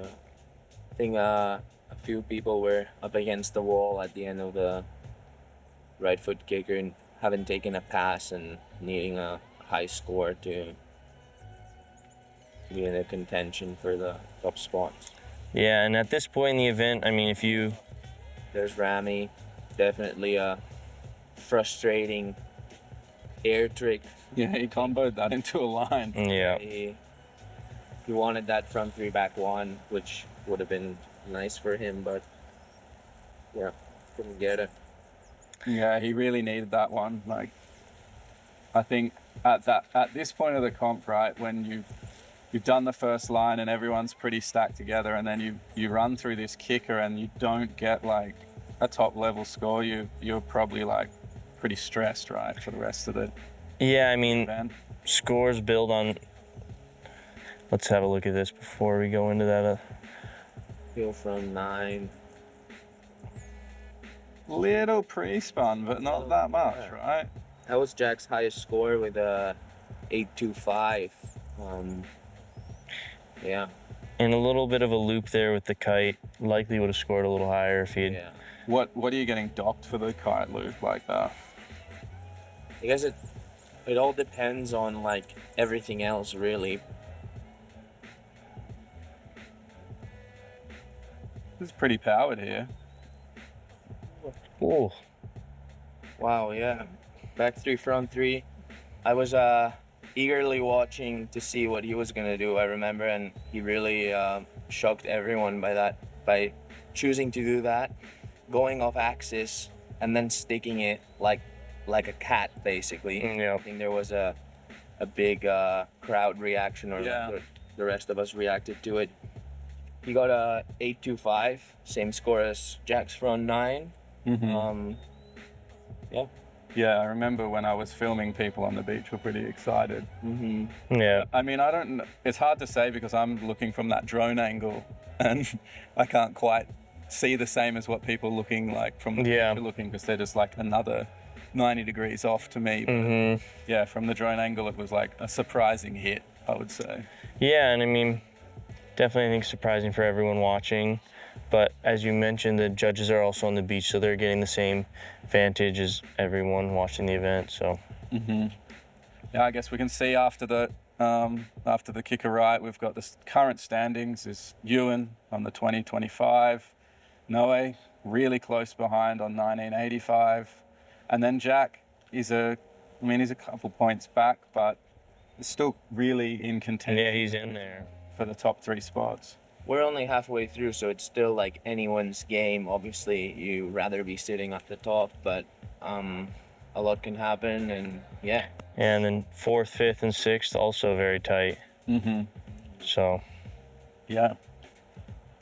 Well, let's get back into the next kicker. I mean, the other heats we were actually going kicker, and we went line, kicker, and this time this is a chronicle order that we went in, right? So we did the right foot line, and then we did both kickers and the line after. Yeah. Did that throw you off to like do it in a different order, or it didn't really make a difference? I think for some people, I mean, you're just logging more airtime, so maybe having a little bit of practice going on the right foot than being able to go directly into the left foot maybe was advantageous, actually. Yeah, I didn't look at it that way, but you could fully be right that you're in kicker mode, so Yeah, stay in kicker mode. just keep it going, yeah. Makes sense. Nico opening up again with a back 5 as a first hit, putting pressure on everyone else to stick their tricks and. No win, mate. Yeah, it was a little bit of a I would say reoccurring theme kind of in the final for me, but just how it goes sometimes. the left foot kicker was probably like the trickiest feature of the final, having a shorter run up than usual with the wind direction and the setup. We were forced to run it that way and drop in from the sand and pretty much get as much speed as possible with a tight space. Leo getting a 4.5 for that 10 to blind. Yeah, I think he said that was one of like the first ones he'd ever done, actually, and he did it in the event. Yeah. And who knows, that might have been a little bit spontaneous for him. Maybe going in, he didn't feel like he had the tension he needed for what he wanted, and that could have just been He looked off the cuff. He looked quite underpowered, so maybe that was a trick he felt like he could do, jumping more off the kick versus trying to spin and not really get the height he wanted. Yeah. That was Rami there with a front 5, and previously we saw Max with a bit of a pre-spin front 7. He still got 6 points for it. I'm sure he's going to be looking to upgrade that in the next tries. And Yeah, so Max having 2 pretty solid kicker hits. here goes Jack. I mean, 6 in the overall scheme, though, right? That's just not high enough. He needs to get to that score, right? Yeah, I mean, it's the final. Really got to. Against high 7s and even high 8s. So Yeah. Do you think he knew that, like that front 7 wasn't gonna be a good score, or? I think so. I think he repeats it. Oh, Ewan's taking a pass. That was a really late pass. Yeah. Yeah. Like you said, this setup looked difficult. The beach is super close to the kicker, and there's just not a lot of time to build up momentum before you get to the kicker. And also, I guess, like taking a good line right into the kicker. If you're a different spot on the beach, probably is difficult too. Yeah. Here I took a pass as well on my first drop, which forced me to take all the other hits afterwards, and definitely on at least one I would have taken a pass then as well, because I didn't have a good win. And I remember during the finals a bit of during this left foot forward kicker, there was some conversation about kite sizes and trying to figure out maybe if we should grab a bigger kite or stick on what we had. And definitely changing kite mid-heat can sometimes be advantageous, but may also be a bit more difficult because you're used to that. You've been riding that kite all morning, you're used to it, and then having to change it up. You know, maybe it allows you to get a bit more speed, but definitely is going to pull differently. And well, in this kicker too, you were right next to where all the gear was. So if you had a bigger kite rigged up, you probably could have taken it pretty easily without actually missing a turn, right? Yeah. And I'm not sure if any of the riders ended up doing that or if they just stuck with the 13s. It was a bit tricky too because the run-up was short and there were still strong gusts. So if you took a bigger kite, you would have so much tension going into it and not much space to move the kite to generate speed. So with a big kite, you might have been too powered sometimes. And the small one, you can always just move it a few times and get the speed. Leo doing a little crail back one off the kicker there. I feel like that might have been something I would have done in the heat if I'd been in the heat. That was a really nice back 7 from Max, 7.25. Yeah, super clean. Score. Kite low. And Leo's crail Back one was a 325, so not the lowest score for such a simple trick. Yeah. I think he could have scored better if his kite was lower and he went bigger and like a bit more like boned out. Yeah. I think he could have scored better. Like, I think the execution just wasn't there on it. But again, hard to say. I mean, maybe that was just impromptu. He had to just make that decision midair, and that's what he went for. Full speed, back seven, super clean. Maybe the kite a bit higher than Maxime's and the other back sevens. At this point, we did do the kickers back to back, but it's super hard for the judges to have a logbook of Yeah. everything that Definitely. happened and how it all went down. That could have been a positive, honestly, that we did the kickers back to back, because the judges 8 points for that back seven. the judges had the two kickers back to back, so they could see and remember hopefully what was Yeah. done better on the other kicker. Mhm. Maybe that was actually a positive. Yeah. 8 points for Jack's back seven, so it's definitely the highest score on that kicker so far.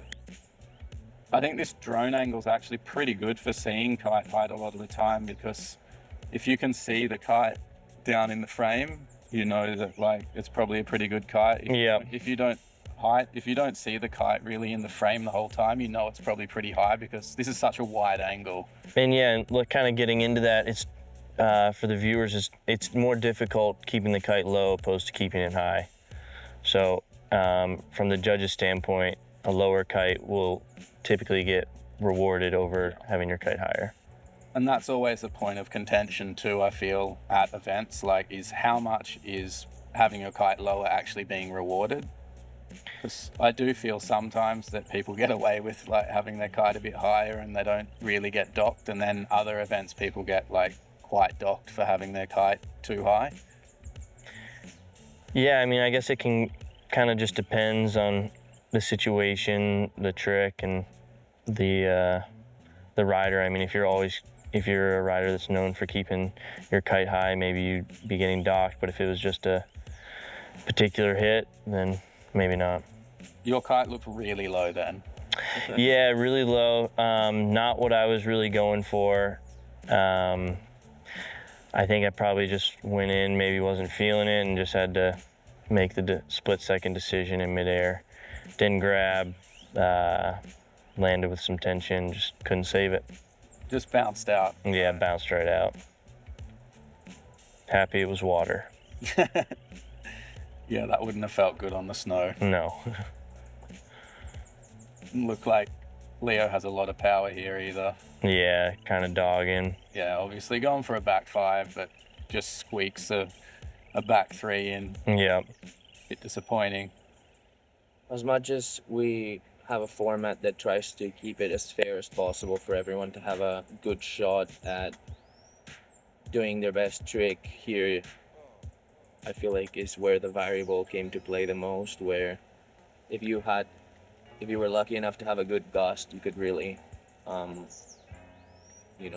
a better chance at doing a good hit. And For sure. some of those that weren't as lucky, they just had to work with what there was. Here's Rami. Oh, Rami. really close, Rami, with going for the front seven. He really needed that too. It seems to be a theme for Rami off the kicker, but if he got that one, I think it would have pushed him up to Yeah, that would have definitely. spot again, right? Yeah, absolutely would have really helped him out there. Yeah, unfortunately for him, he had to stick with his backup score on the kicker before, and here it made him really need the jack going for the rewind. What happened there? Did he grab the wrong side because his kite completely went the other direction? Yeah, it looks like he might have just grabbed the wrong side of the bar midair and pulled him around the wrong way. He has an 8 for his previous back 7, so Ewing trying to one-up him right here, so going for the same trick, but he's able to get it. So front 3 stale, back 1. 8.5 for that. So it's almost the highest scoring, or the highest scoring left foot hit So far and overall, you no comment? I mean, it wasn't as perfect as you could do it, I guess, but in the overall scheme of this kicker, I guess it was like probably the better trick. Yeah, and Big. situationally as well. I mean, it looks like everyone's kind of struggling with speed, and maybe there was a little dip in the wind here, and that was definitely a solid pull from you, and all things considered. It's noticeable to me now watching this that he's actually running up from a different spot. He's sort of approaching from that lower bay. Yeah, a little bit lower. Maybe he was able to create a bit more tension. I don't know. He was also riding a 16, I think, opposed to everyone else on 13s and 14s. So he had that reassurance of knowing that he could just park the kite and get all the power without needing to move it. So Yeah. Were the air rush guys on a 15 or a 13, Rami and Jack? No, they were on 15s as well, Rami and Jack. Okay. Sander. Yeah, you really wanted that tantrum to blind. Yeah, I wanted that tantrum to blind. That was my last attempt, and kind of all or nothing. It's went for it, but wasn't able to make it happen. I'm more surprised that Leo didn't pass on some of those other attempts, to be honest. Yeah, definitely a little surprising, but also Leo's second contest, and maybe with some more experience in the future, he would have considered passing. Max, maybe going for the front 9. Yeah, I don't know what he was trying there. He definitely didn't have enough speed Yeah. to pop a front 9, really. I mean, he didn't even really rotate a 7, so I'm sure he wanted to do a 9, just based on having already done a 7. Rami, last shot. He really needs a good score here. For all the marbles. Oh, Toe back 7. Popped off the nose and threw him off, but he still managed to come around and stick it. I honestly like how that looks. Like, I know it wasn't intentional. Yeah, a little off axis, maybe a little bit of a different axis. Points were definitely deducted, but he still got a 5.75. So Yeah. Do you think that makes it worse, though? It kind of looked good that it was off axis to me, but that's just my preference. I think the points were deducted more for like tight position, speed.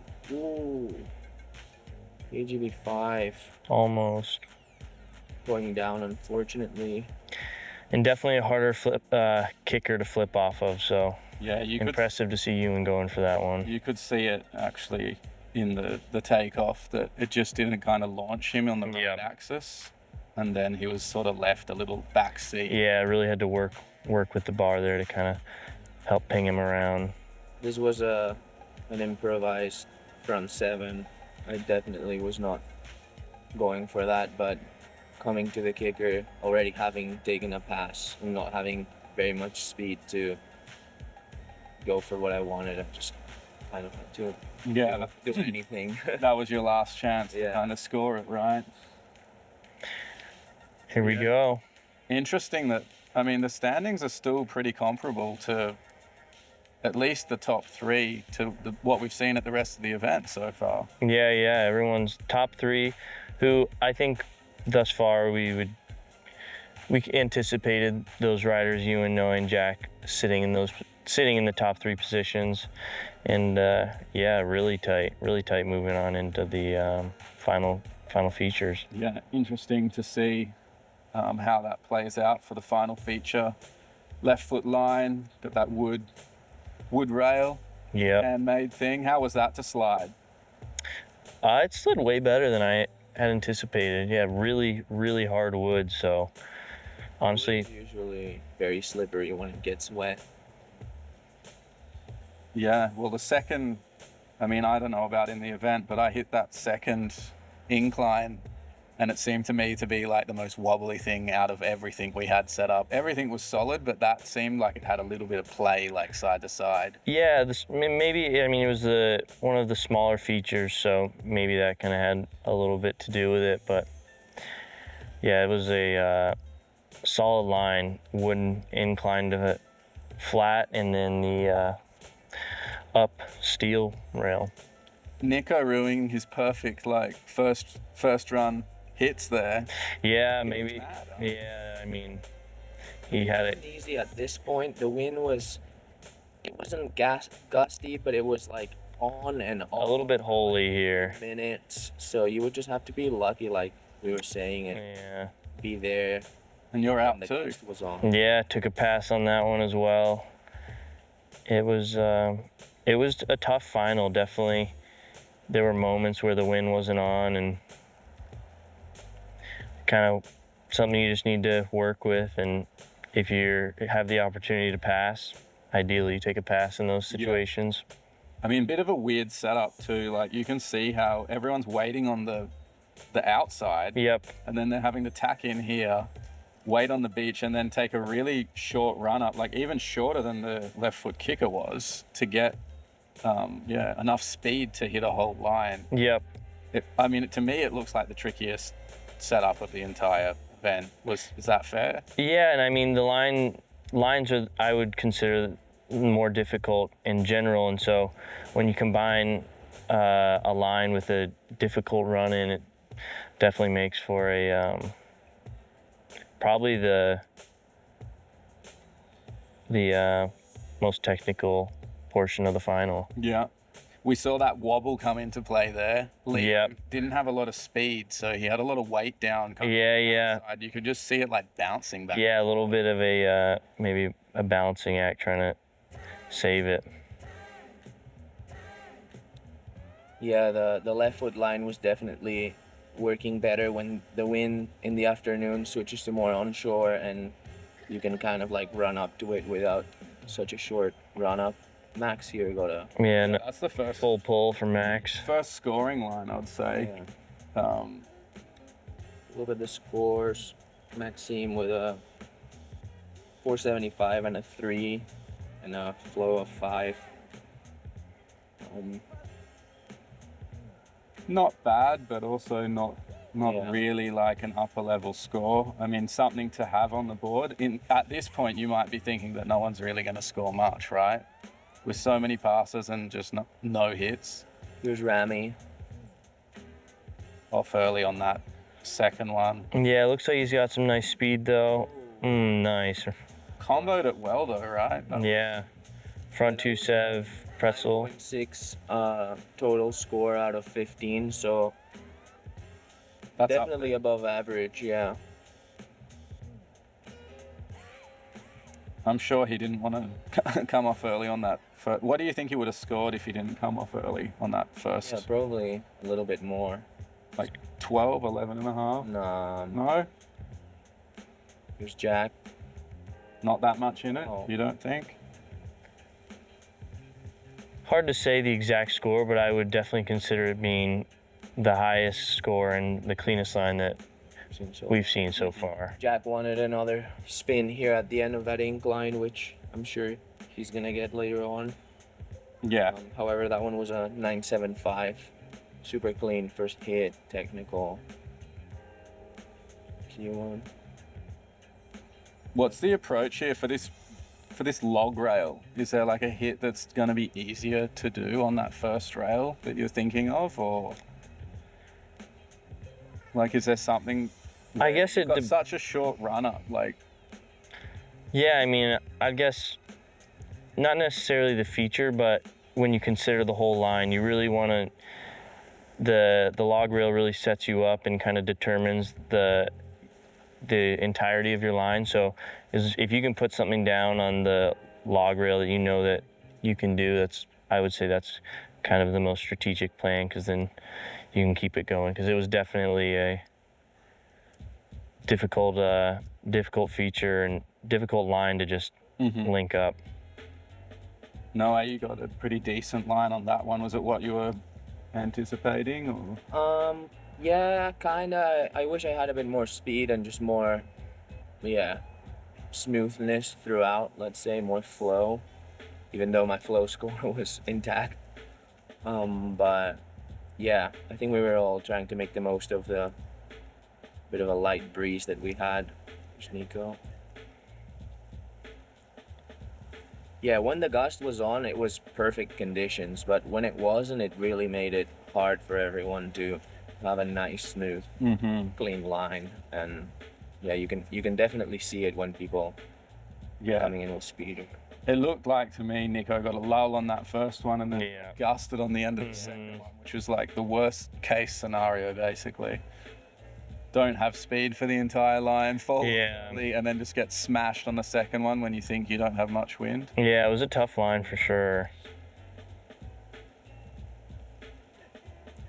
Ooh, Super clean line. some sauce. Tail. Yeah. Log railed, front three. Yeah, that was cool that you held the press like through the gap. Yeah, just kept it. It was the log rail was low enough where you didn't really need to pop from the from one to the other. You kind of just continue your press. That was the highest score so far from Zane. 10.05. I feel like that last hit was a pretty good choice too, to like the tap and to like rewind it. Just Yeah. no one was really doing that and not doing it that well if they were. So I think like doing that kind of showed the judges something they hadn't seen. Yeah, so maybe much. something a little bit different. That was truthfully a little bit spontaneous for me, but yeah, it ended up working out. Yeah, that one looked clean. I mean, it's possible to do that and look pretty bad as well, I feel, but that one came off good. It looked good even in slow-mo, so you know it went down pretty well. Yeah, it worked out. Leo here getting a score on the board. I think Leo really needed to get that second rail then, right? Yeah, that was. Pushed him up. If he'd got the 450 or the whatever on the second one, Yeah. he would have moved up a little bit.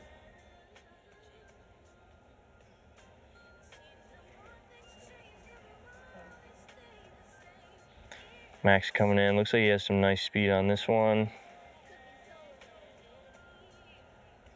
Sliding off a little bit in the end, but making it. Yeah, still full pull. Yeah, 2 full pulls, but the overall look of that line just seemed a bit on edge or a bit rushed maybe. Don't know. It's hard to put a Yeah, I think something to it, but he wasn't in much control coming off the first rail and then kind of like put it together and then got a gust and had to. But as we said before, Max really hasn't had much experience with features, so to put that down during these conditions in the finals, definitely still impressive, and it'll be cool to see these next few years where he takes it. for sure. Rami with a 10.65 score total out of 15. Super clean second hit, clean first hit, perfect flow. Yeah, he's gonna be looking to upgrade that, but he's probably sitting nice and pretty right now. Yeah, that's bumped him up.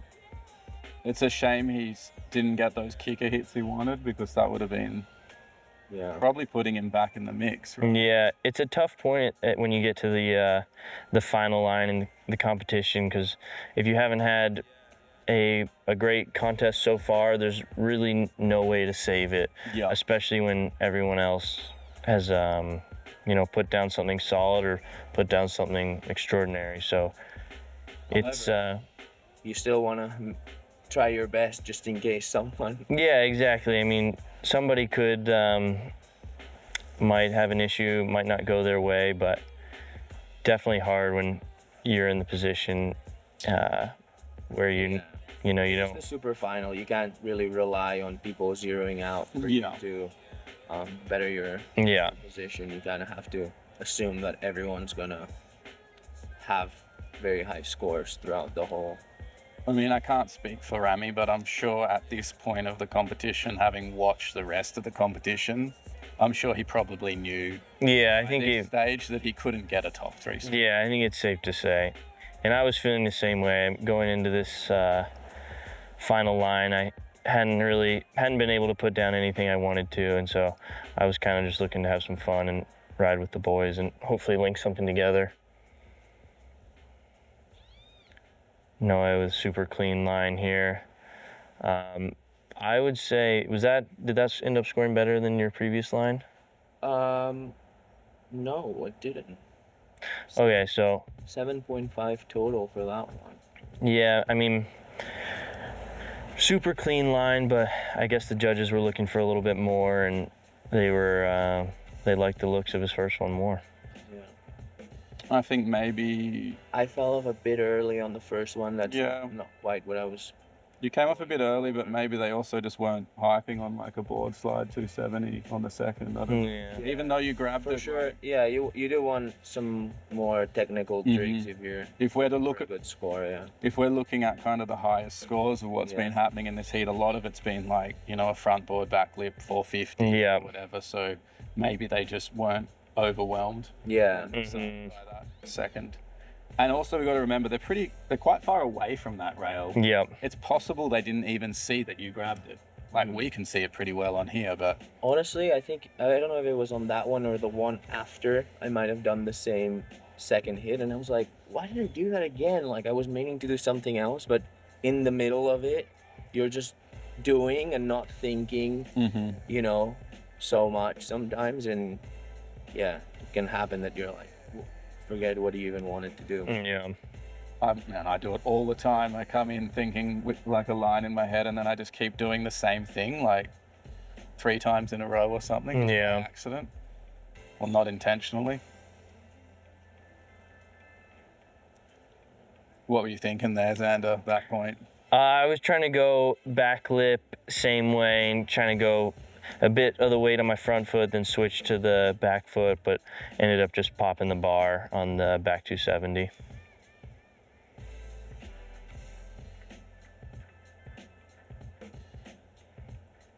You got Leo up still here. I mean, Leo did pretty amazing in this event, really. Yeah, incredible showing from Leo. It was really cool to watch him ride and progress as the week went on. I mean, if we were to choose a rookie of the event, I guess it's probably Leo, right? Yeah. He made it through to the final from the first rounds. Probably one of the few rookies that would have ever done that, I think, in our events.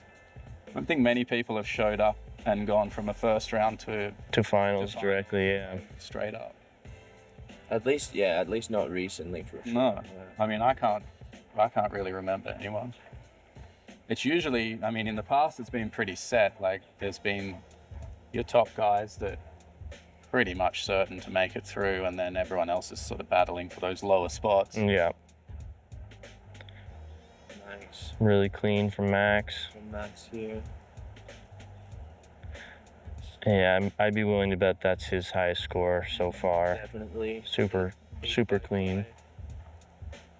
If it wasn't for the fact that Max had gone to Sicily, he probably would have been The the rookie. rookie of the year. Yeah. He did do an event before this one. Yeah, sorry, Max. Any podium. Yeah, podium, not just did it.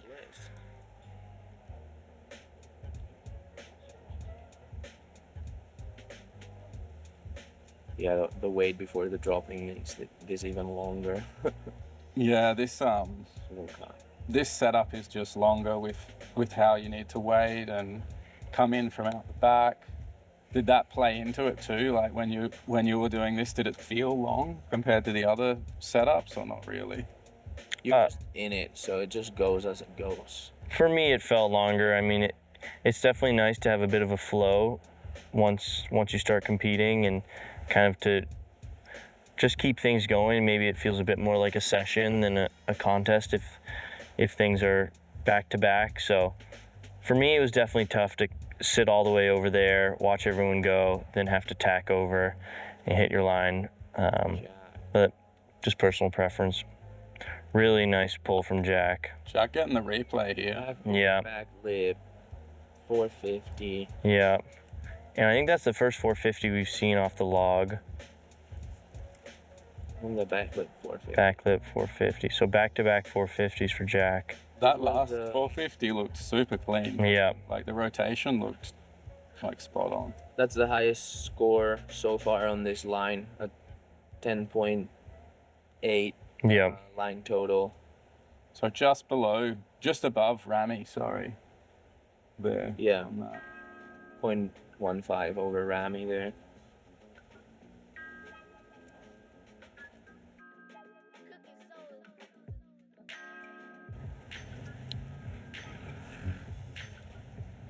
He only got some nice speed.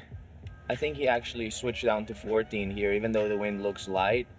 With the 16, the way the line was set up, it would have been too upwind for him to reach. Yeah. So he would have had more power.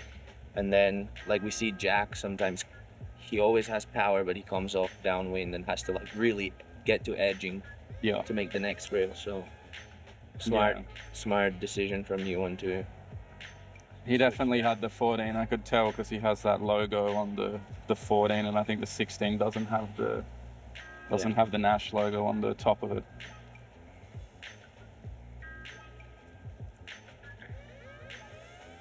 What's the best way to come in and turn around actually here? Because I was trying to drop in from a bit higher, and then so I had the Oof. yeah. There you go. Coming off a little early there. yeah, you can see it on the water. It's Yeah, there's Yeah. a bit of a not hole windy. right there. Yeah. I think at the end of this feature too, it started to get more holy, right? Yeah, and then as soon as we were done, the wind freaking turned on perfect 20 knots. Hmm. So that's how it That's how it goes. Yeah. Yeah. delayed 20 minutes and got the best stuff, but we could have also been skunked. So Yeah. Yeah, you never know. When you're organizing the event, you need, if it looks semi-decent, you just have to run, I guess. Yeah, it's just part of competing and the competition format and sometimes how the cookie crumbles. another thing to remember here, Nico, about to drop in, he had his flight back to Switzerland not long after this, so he was hoping that we were getting the flight or Yeah. the event done so he could go and make his flight. Yeah, this was probably around 2 and his flight, he had to leave to the airport at 4, so Yeah, pretty running on a tricky timing there. I mean, we weren't running the event with him in mind, actually. It's just how it played out. But Yeah. luckily for him, Yeah, it he worked was- out in his favor. Yeah, he was just there for it and managed to get the whole event done and get on his flight and get home. Yeah, He missed the awards though, right? yeah. Nico's a teacher, had to get back to educating. Nice. Little dip off the end there. Yeah, not what I was looking for off the log feature. I think I was going for front 3 out. Was only able to get the front 1, so just went for the lip slide same way to save it. Yeah.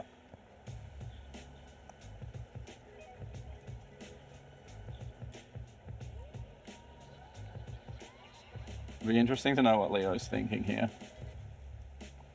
Get inside his head for a second. All right, here we go, Leo. There we go.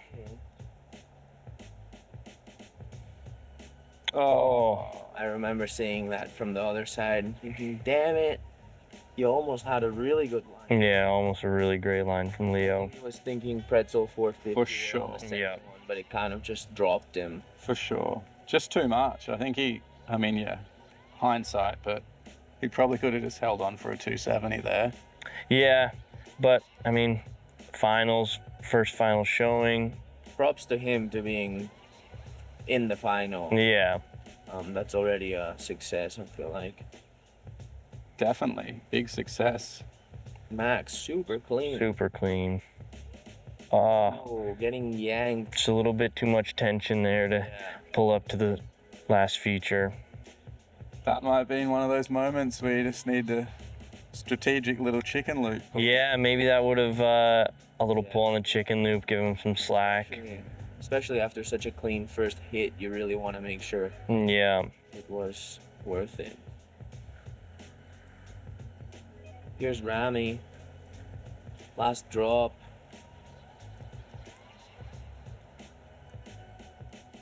Rami's been riding so good all year. It's like, I guess, probably a bit disappointing for him really to feel like he probably could have done better, right? yeah. I mean, definitely any threat to the podium, and a bummer to see that Rami couldn't put it together. I think everyone was expecting to see him standing up there, so Yeah. tough for Rami, but we know he's got more. Yeah. For sure, one of the most dedicated riders putting on the event in Argentina. I'm sure he'll be coming in hot for for next year in his home turf, and Yeah. Winning the team battle too, and just putting on a massive showing in that. yeah. So if you didn't see that video, go check out Yeah. Red Team. Yeah. battle. Check out Team Scarlet Team Battle. That's Jack here, also a part of Team Scarlet, getting a really sick line, not improving his previous score. However, yeah, good showing also for him. Yeah, still a great line. Great final so far. I'm sure he's happy with his riding, and Yeah. he pretty much did, I guess, what he came for, or everything he had to give, really. Yeah, as far as his level goes, like he definitely rode to, I mean, at least what I see, his level being like Yeah. the uppermost of his level. So Yeah. as a competitor, you probably, you got to be excited about that when you've reached that like Yeah. spot that you can get to. I'm sure he felt he could have done better too. Like, obviously you want to come first or second, you don't want to come third, but as well, that's part of the competition. Yeah. You never really know how things are going to pan out exactly, and it was so tight that it could have gone another way another day. Perhaps. Yeah, definitely.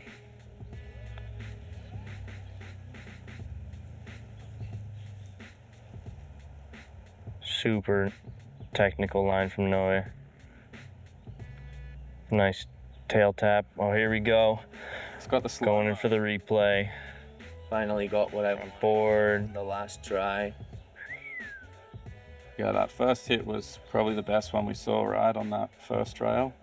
Yeah, and then kind of regret not going for something more here and really topping off the line with a massive score, but Was that a bit of a strategic play? Keep it safe. You have one solid hit and then. yeah, I kind of ran out of tension when I got to it, and I knew that I couldn't go for too much because I would risk falling off Yep. with the speed I had, so I had to just do what I was allowed, basically, from speed and the wind I had.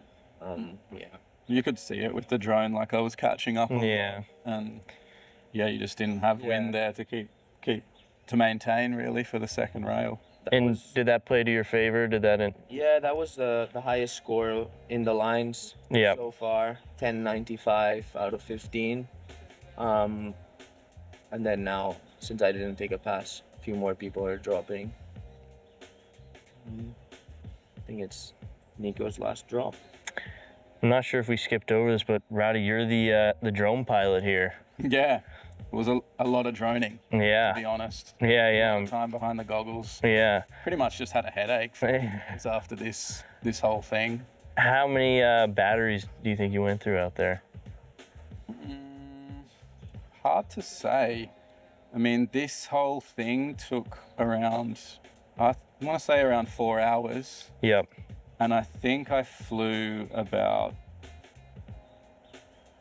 13 or 12 batteries. Okay. And each of those batteries lasting something like 7 to 9 minutes, usually. Sometimes I would like switch when I sort of had a chance, or So you logged tons of time with the chopper. yeah, just a lot of time. A lot of time behind the goggles, which is sort of tiring because it's sort of, I mean, it's like watching TV in like Yeah. a dark room, I guess.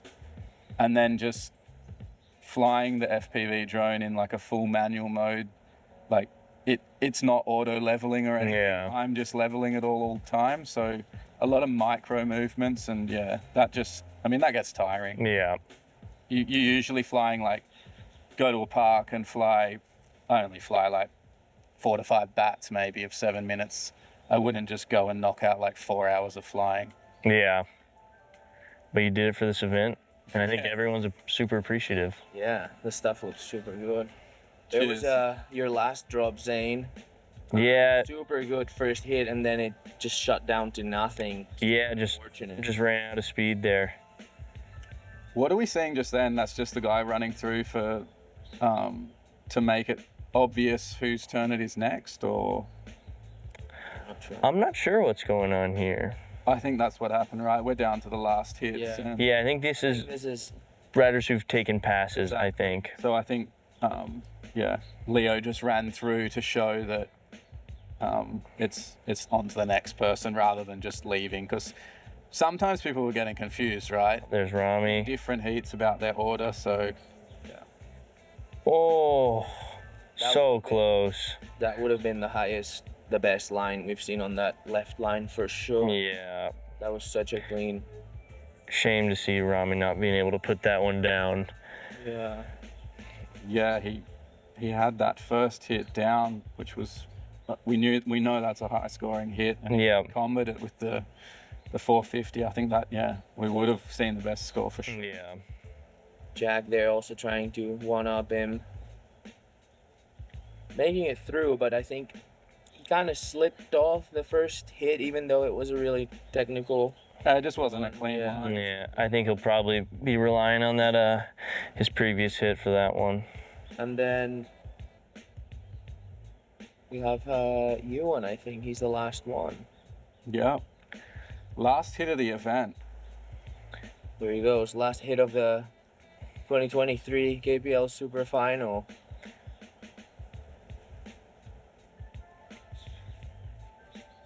Looking good so far.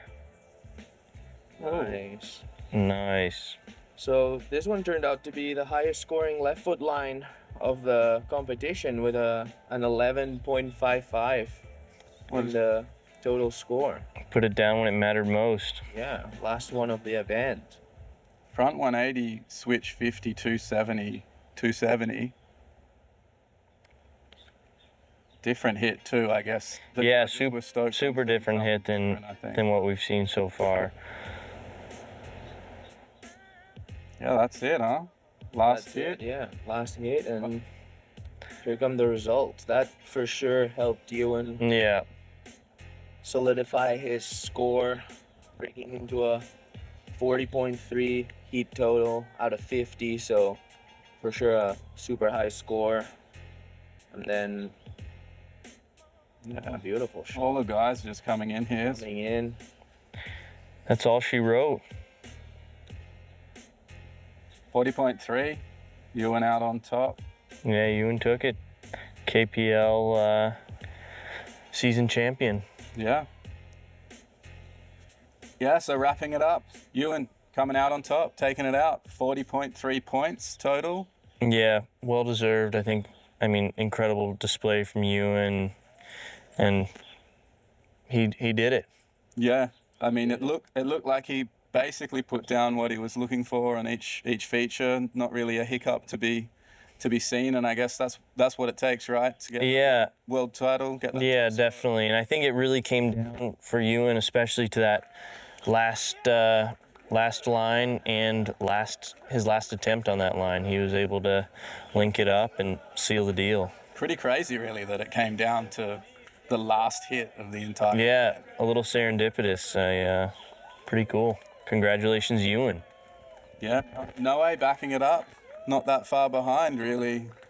Really, I mean, not much in it. Yeah, right on the coattails of Ewan. I mean, both of them were very close. As a rider, being in the finals, it was tough for me to differentiate in the moment who was going to be on top. Yeah. But I think now being able to review it all and looking at all the scores, it all makes sense. And yeah, Noe, second place. Incredible showing. Definitely, yeah. An incredible showing. I feel like if a few of those things like that, I mean, maybe that second hit on that left line, and Yeah. then a couple of things here and there had just gone like slightly more his way, Yeah. he probably could have come out on top as well. Yeah, I think so. I think both those guys very close and can battle it out all day. It's definitely easy to see when we're watching it here, but when I was flying it, it really wasn't that obvious to me. Yep. I had a feeling maybe Ewan was just out on top of Noe and Jack. Mhm. But I also didn't know if it could have just gone either way for Yeah. all three. So, yeah, it was close. Yeah, I think definitely what separated those guys may have been the lines. I think both their kickers were probably scored pretty similar, and so I think, yeah, like I said, I think Ewan really was able to seal it with that last left foot line. Definitely that last hit, and just that bigger percentage, that 60% on the lines. Yep. You really do have to have the best line scores probably then to get that top spot. Yeah. I feel.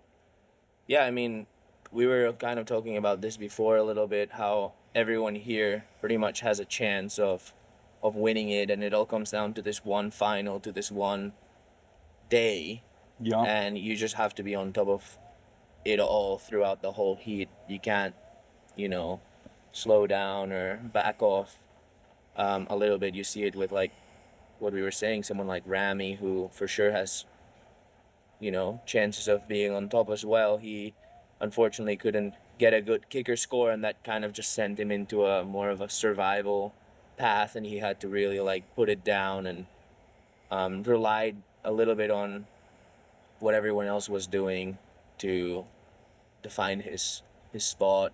And then the other guys as well, Xander, Nico, Max. Yeah. I mean, with just going back to Rami a little bit, I mean, 4 spots, still a big accomplishment. And yeah, as you said, if it had gone some other way, I feel like he could have easily bumped up into third, second, even first. He actually won the first event in Brazil we had where we did lines. So it shows that he's pretty accustomed to that format. Yeah. And he's good at riding in that format under pressure, putting the lines together.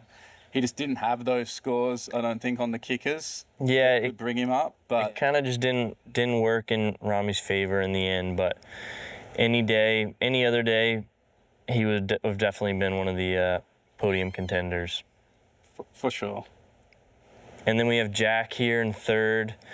I mean, incredible display, I thought. I mean, I haven't seen him ride that well ever, so it was really cool to see Jack crush it, and coming off his first place victory in team battle, keeping the momentum going. Definitely.